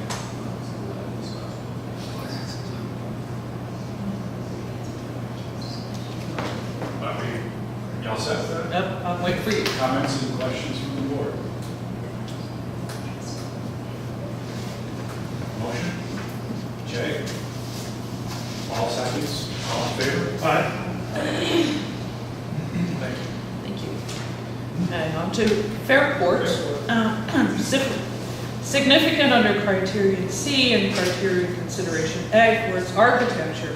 The First Congregational Church of Fairport is an excellent example of what Richard Upjohn called the round arch style, or if you prefer the German, Rundbogenstil. We do. Yes, we do. Sounds nice in German, doesn't it? It's a design of John Rochester Thomas, done well before the engraving of him was done, as you see in the upper corner there. That was done around 1900.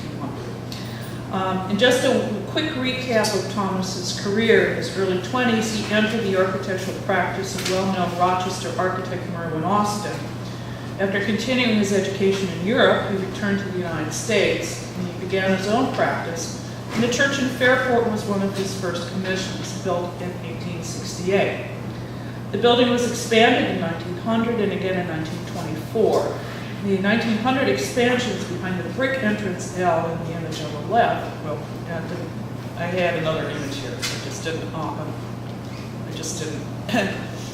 correct my little script here, but behind this little L is the 1900 edition, and on the other side, which would be this side, is the 1924 expansion. Let's move on. The sanctuary itself was renovated in 1944, but retains a number of earlier features, including the plaster ceiling, choir balcony, and stair to the bell tower, which is here. The arches behind the pulpit platform were also replaced during the 1944 renovation with the oak redible, organ pipe installation, and screening.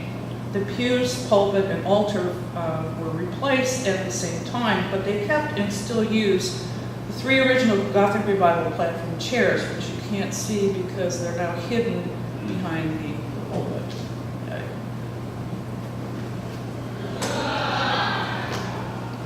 The sanctuary features a number of Purcell stained glass windows, which unfortunately are woefully undocumented by the church records.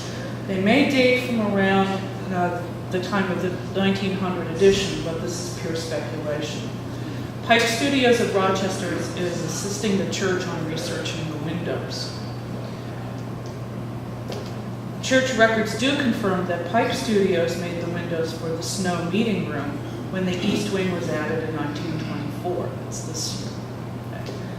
The right image shows interior renovations from 1951 that include a nursery entrance. This is the entrance to the Snow Meeting Room. They added Sunday school rooms. You can't see it, but there's a staircase here. Beyond this wall is the sanctuary. And they also added a kitchen and offices. The sponsor of the nomination is the church, and Fairport is a certified local government, but we've yet to receive a letter of support from the mayor or the commission, which is unusual for Fairport. Do you expect to get one? Do you think you'll ever get one? I'm hoping so. I'll send an email to the head of the commission and say, what did you think about this church nomination? They may be a little hesitant because it's a church, so I'll just let them know it's okay. We don't require it unless they say no, then we're probably not required. Questions, comments from the board? Motion? Tom? Second? Eric? All in favor? Aye. Thank you.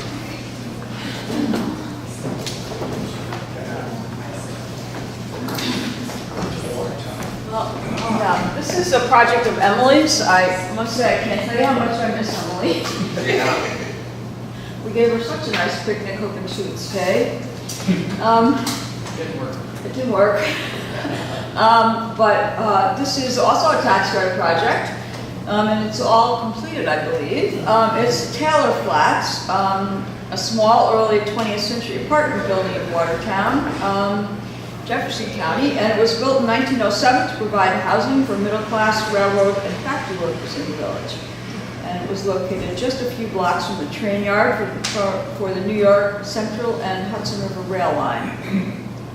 The brick building is 4 stories tall, 6 bays wide, and 4 bays deep, and nearly identical on all 4 elevations. The original plan is completely intact. It has 8 units, 2 to a floor, but they vary in size, with some are 1, 2, and 3 bedroom plans. Original furnish, it has both the original stair and then original finishes include baseboard door and window moldings. It's significant in social history as an example of a middle-class residential apartment building in Watertown, in which we have nominated several. We've done several tax credits. And it is also significant in architecture as an interesting and intact example of an early 20th century apartment building type. And that's all I have to say. It's not my project. Questions or comments for the Taylor Apartments, Watertown, Jefferson County? Motion? Motion. Jay? Jane Jeff. I'm sorry? I got you. Oh, thank you. Oh, are you taking care of it, Michael? Yeah. Awesome. All in favor? Aye. Thank you. Okay, so now this is also not my project, but it kind of is too. It's in Syracuse, and it's the R.E. Dietz Company factory building. It is on the city's west side. If you don't like this picture, I had the developer going out at 4 o'clock in the afternoon, and I kept saying, go over a little bit more to the right. You have to get the whole building in it. Very good project, maybe not award-winning photographer, but this is the Dietz building is on the city's west side and is one of a number of companies that located along the Erie Canal and the railroad corridor just west of downtown in a residential and commercial neighborhood that was known as Park Avenue. The canal and railroad provided easy access both to manufacturers and to workers who lived in the surrounding blocks and could walk to work. And that context is recorded here in this 1908 map. Dietz was oriented, Dietz is in the pink there, it's oriented north towards the large full block Leavenworth Park, and you can see the canal and railroad running along behind it to the south. Dietz was established in Brooklyn. I have my own brooding-looking developer here, just like we had Tesla there, I had to get one. It was established in 1840 by Robert E. Dietz, and he is credited with the invention of the kerosene lamp in 1853. Almost from the beginning, this company was the acknowledged leader in the development of lanterns and lighting products. It built tubular lanterns, street and station lamps, signal lamps, dozens of models of kerosene lanterns. The company held numerous patents providing lighting for the construction of the Panama Canal in 1903, and it was a pioneer in the auto industry. There were a number of Dietz brothers and several reorganizations, but in 1897, R.E. Dietz's large factory in Greenwich Village, which was then led by the founder's son Frederick Dietz, burned. Frederick Dietz needed a new factory, so he bought out his nearest competitor in Syracuse while rebuilding his New York factory. The Dietz company then operated both factories as Factory 1 and Factory 2, and in the 1950s, all operations were consolidated in Syracuse, and Dietz remained a significant employer in Syracuse well into the mid-20th century. Manufacturing ceased here in 1992, but Dietz lanterns are still made in Hong Kong and China. So Dietz took over an extant factory, and the nominated building was constructed in at least 8 stages between 1892 and the 1940s. So in the image here, the earliest section is the small one-story wing on the left, and the first section built by Dietz is on the far right. As the company expanded, it gradually replaced everything in between the two until we get to the current configuration, which is shown here in an aerial, which is actually taken from the rear, even though I said please have me one from the front. But it's also represented on this little color-coded plan. So the sequence goes, the little gold, now the colors look different, I'm sorry. So the sequence goes gold, pink, blue, and then orange. And what it is it resembles a long open U with the open part to the south, 2 courtyards in the center, and then the shorter rectangular wings on each side. So going around the building quickly, the facade is on the right, and then the long east elevation, and you can see that little one-story, the oldest section there on the front. And then this is also that east side elevation, and I want to show you this because this was very heavy. This is the back of that elevation, very heavily damaged in a windstorm, and was repaired in an, well, to say unattractive way, but as part of the tax credit project, it was rebuilt. Now, this is the rear of the building, and this is, again, a piece of the facade. This is, again, the earliest part that Dietz constructed, and when we first looked at this building, this had also been heavily damaged in the windstorm, and it was also repaired using all sorts of metal panels. And as part of the tax credit project, this was completely rebuilt in brick. So the building was constructed of brick with a heavy timber frame and, of course, large open interior spaces for factory use. And we expected to see typical mill construction, but it turned out to have a more interesting and unusual method that we had not seen before. Unlike typical mill construction, the brick walls were not load-bearing, but they were interdependent with the timber frame. as you can see here, if you look at the column or the beam, the pier over there between the windows, first we couldn't figure out if this had been ignorance or intention, as the architect Albert Brockway was a Beaux-Arts trained architect with no other industrial buildings to his credit. But then Bill discovered an article about this very method, describing it as skeleton slow burning construction, which allowed for thinner walls and more open floor space. And the article said that, quote, the columns will be 18-foot centers, which means that the floor space will be only half as much obstructed by the pillars as is usually the case. So this is really an advancement, almost getting towards a steel frame. So this is, this shows both the Syracuse, this is actually a postcard from the company, I believe. It shows both the Syracuse factory in its final form on the left, and then the second Greenwich Village factory, the rebuilt one on the right, which is extant and is also been turned into apartments. So the Dietz factory is significant under criteria A and C. It's a representative example of a late 19th, early 20th century factory in Syracuse. It has an interest for its interesting method of construction, for its role in the city's growth, and for its association with a prominent manufacturer of lanterns and lighting products. It's a tax-credit project, and it is also a recent award winner from the Preservation League. It's in the CLG, and we have a letter of support from the Commission. And that's the Dietz factory. Great. Comments? Discussion by the board? Somebody want to move? I'll move. Jay? Second by Erica? All in favor? All right, last but not least, Dr. Also, the peace letter committee, the official letter of the Boy Scouts.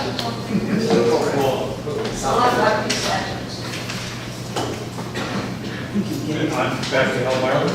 Back at Elmira. Every so often, our office gets the opportunity to update an older historic district nomination with new, more detailed information about the resources and possibly expand the district. And this is such a case with the Elmira Civic Historic District, originally listed in 1980. The heart of the listed district was the Chemung County Courthouse Complex that consisted of the courthouse designed by Syracuse architect Horatio Nelson White. An annex was added in 1874 by Rochester architect John R. Thomas. You saw a picture of him earlier. And it was expanded later by the well-known Elmira firm of Pierce and Bickford. The other primary civic building was the City Hall north on Lake Street. And I should mention too that it's like the top of the T would be the City Hall building here.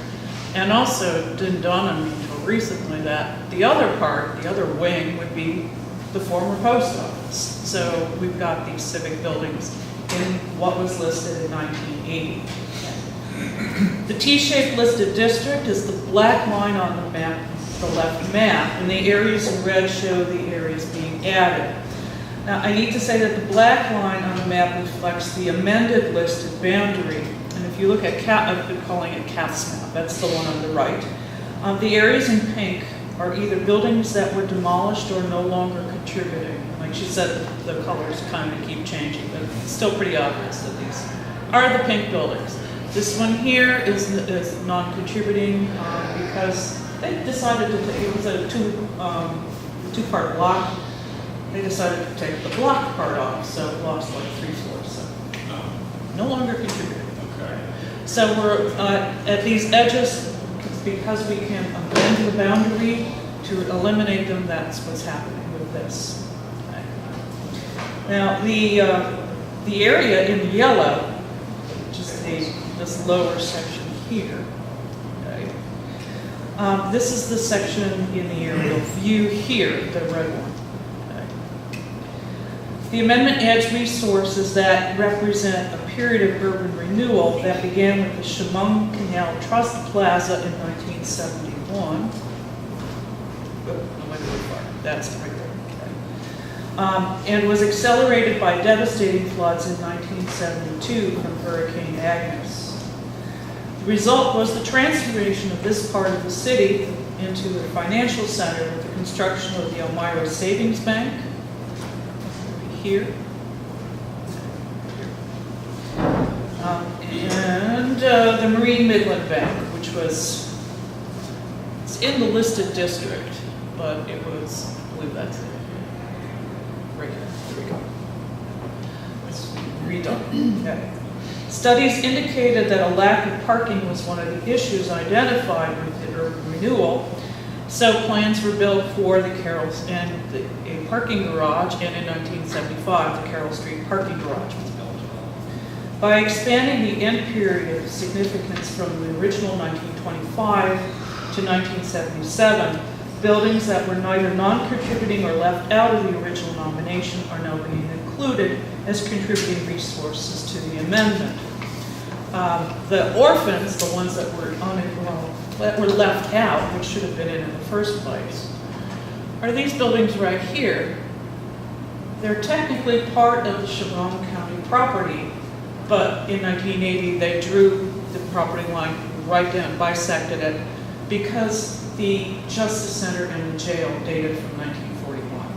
Okay. And also there's a couple of contemporary buildings across the street that we just roped into this boundary increase.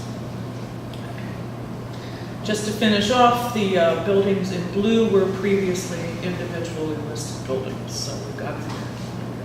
This is the old bank, which is now the Chemung County Historical Society. With all that explained, it's time to show you some of the areas that are beginning with the new additions. Like this stretch of late 19th through early 20th century buildings at the corner of East Water and Baldwin Streets. The storefronts suffered damage in the 1972 flood, but as you can see, many of them were repaired or reflect the original historic storefronts. The buildings were omitted from the original district due to them being flanked by the two 1970s bank buildings. Again, these buildings, adding these buildings now allows them to take advantage of federal commercial tax credits. Across Baldwin Street from the commercial strip that we're adding is the 1971 Chemung Canal Trust Plaza with its dramatic six-story elliptical building of concrete columns with aggregate wall panels and almond-shaped windows. It's the design of the firm of Haskell, Connor, and Frost that was the successor to the well-known Elmira firm of Haskell and Considine. The address is 1 Chemung Canal Plaza because it was the first of the urban renewal banks that included a detached drive-through, large parking plaza, and minimal landscaping. And although it predates the flood of 1972, its construction set the tone for the reshaping of this section of the city as a financial center that accelerated during the recovery period after the flood. I just want to point out, you can barely see the drive-through, which are these two kind of like dome-shaped wonderful structures, and the large parking plaza back here. Barely visible is a building that was also omitted originally from the 1980 draft, and that's the original Star Gazette building. It was first built in 1925 and then expanded in the 1950s. East of the added commercial buildings is the Elmira Savings Bank, completed in 1975 as part of the recovery. This low-rise modern building with its vertical piers and windows is at the corner of Lake and East Water Streets. And the consultant is still investigating the building's construction, and she's also attempting to identify an architect for the building. The building includes a hardscape plaza to the west, just out of the view here. What is significant about this building is that during construction, the bank president traveled to Washington, D.C. to lobby for the release of federal funds earmarked for Elmira's recovery due to the flood of 1972. And I apologize for keep saying the flood of 1972, but that's only to differentiate it from the flood of 1866 and the flood of 1946. One of the hazards being along the Chemung River and having it run through the middle of your city. This is a view looking down Lake Street. No, it isn't. you're looking toward, we are looking down Lake Street toward the courthouse complex. And this is another view of the Five Star Bank, which is near the center. Okay? I don't look at me in the wrong one. Okay. This is the former Marine Midland Bank, still on Lake Street.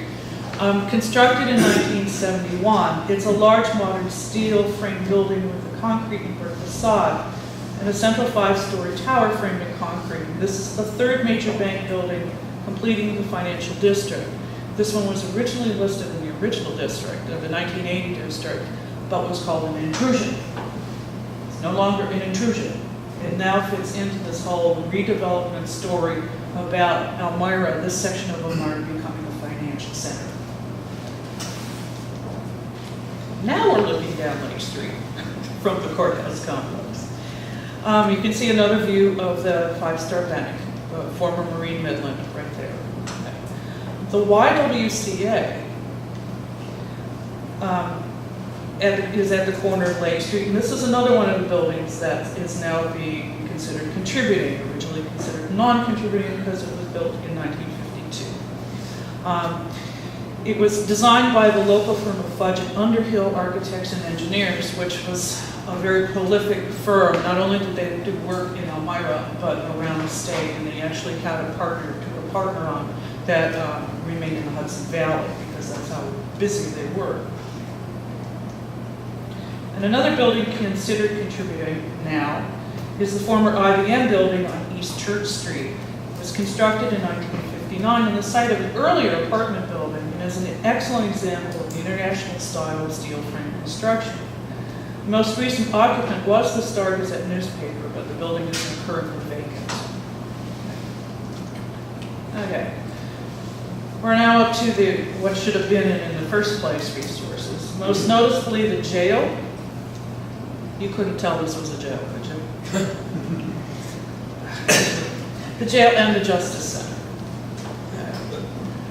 Built in 1941 and designed by Haskell and Considine, very important architects for the city of Elmira.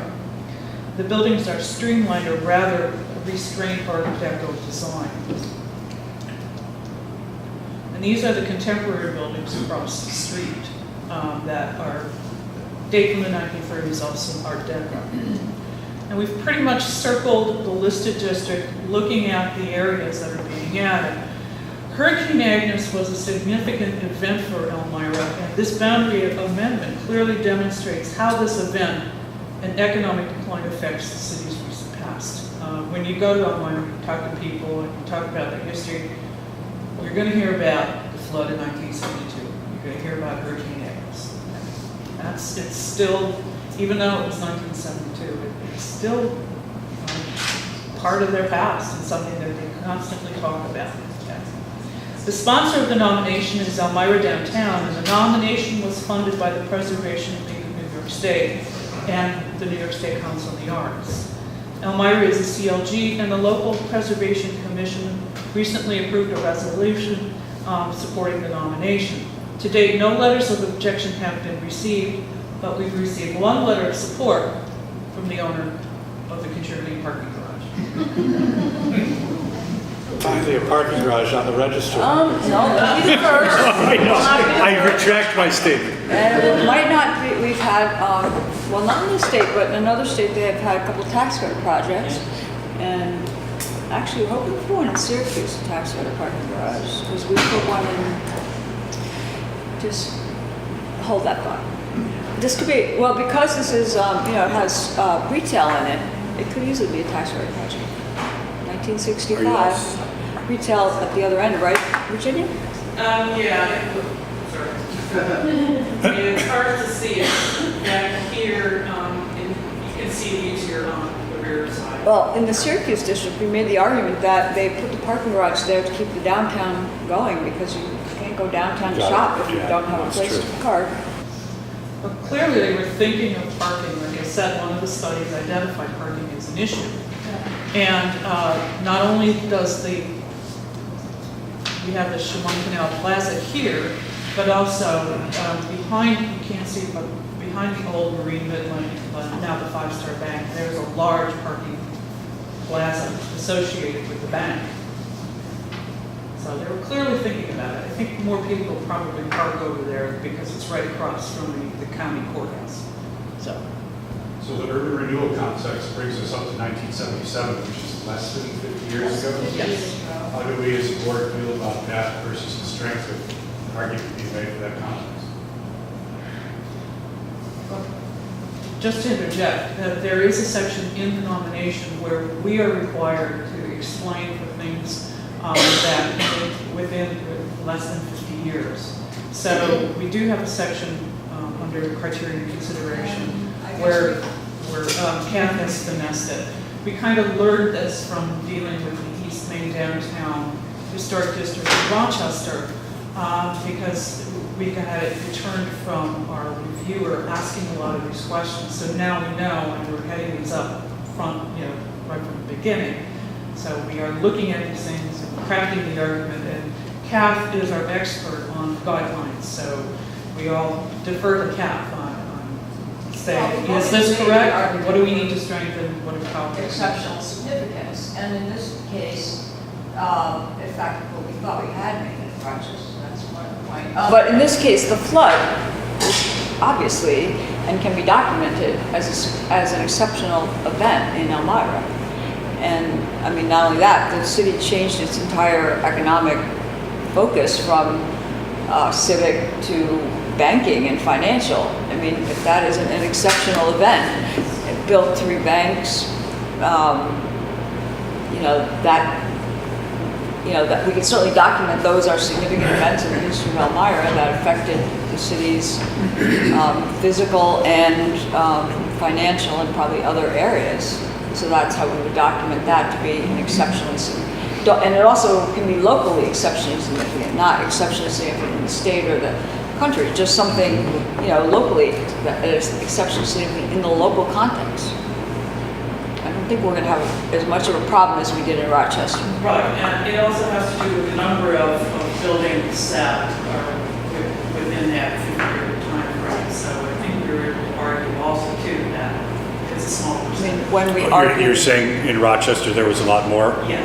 I see. yeah, and also when we did the update to the downtown Troy district and we did the Uncle Sam atrium, we argued that that one building was exceptionally significant because it was the only building built for urban renewal, and it also stopped urban renewal because it prompted so much preservation. So we said that was exceptionally significant event in downtown Troy, an exceptionally significant building for that reason. So it only has to be argued in the local context of exceptionally significant. So I think we've covered it, or we will continue to work on that. We need to do a little bit more honing. So do you think it would go through, in other words, do you think it will go through? It will pass muster if it goes forward? Pass muster with NPS? Yeah. Hard to say. We've had a difficult time with our reviewer these days. It's the most discreet way I can put it. I call it the shifting sands of the National Park Service. She's saying the shifting sands of the National Park Service. That's a good way of putting it. I think we can do a little bit more work on this nomination. It was received rather late, and I rewrote it several times, and I don't feel like I quite got it. I don't know the territory of the project too well. I just kind of went with what we had, but there's a pretty good history of the urban renewal, and the fact that they had an urban renewal project planned for the city, and then there was a flood, and then after that they redirected it. I think it's a compelling history. It's a little awkward the way we're trying to tack it on to an existing district, but that district was written by Roger Reed, who is now a reviewer at NPS in Rochester, not our reviewer, when he was a Cornell student, which is all very interesting. I mean, preservation continues to change, and if you make a decision in 1980, you can't expect that decision to hold up in whatever year we're in, 2018. 40 years later. You just can't. You have to reevaluate it. The city has changed, preservation has changed, attitudes towards preservation has changed. And I think maybe we can smooth it out a little bit, the argument. The map looks kind of awkward, I admit. Virginia and I, as we looked at it, we ended up drawing out large areas of empty space. I think we would make the map look better. I mean, I guess maybe I will ask you, do you have concerns about it after reading it and looking at the map? Jay? No, not at all. No? That was very helpful. Jennifer? Having grown up there, and You grew up there? I grew up in Elmira, and have to visit You remember the flaw? every now and then. I don't. He's scared. It's desperately needed. Just this little, bump with historic preservation. I think You would know could do a lot Dan of Keith. good. Do you know Dan Keith? Did you work with him, our press guy? Because he said something about needs are we know now. Daniel, did you have a comment? I don't want to derail this part of the discussion, but Aaron Tobin, who's vice president of the league, and I traveled out to Elmira a month ago, and I was asked to join Senator Gillibrand at the podium. She traveled, in the same day she was appearing in Saranac Lake, Rochester, and Buffalo. She flew into Elmira for a press conference specific to this pending National Register designation. Wow. And that was a press conference that occurred with the city manager, with city planning and city business development officials, all of whom see great potential from this nomination. Not that that is a determining factor in your deliberations, but although we don't have official correspondence from Senator Gillibrand's office at this stage, there is strong interest in this expanded district for the economic development potential that offer the So you. We have a motion to accept. Seconded by Absolutely. Jennifer. Your Renata. support. All in favor? Thank you. I will continue to polish it up. I did want to say that there is a tax credit project going on currently, but it's in the already listed district. But again, hopefully this and that current tax credit project will stimulate more economic development in this area. Thank you, that was great. Yeah. I really want one in that elliptical building. That would be the best. Now, I believe that was our last nomination. Do I hear a motion to adjourn? Tom, second. Chuck, all in favor? Aye. We're done. Thank you. Yeah.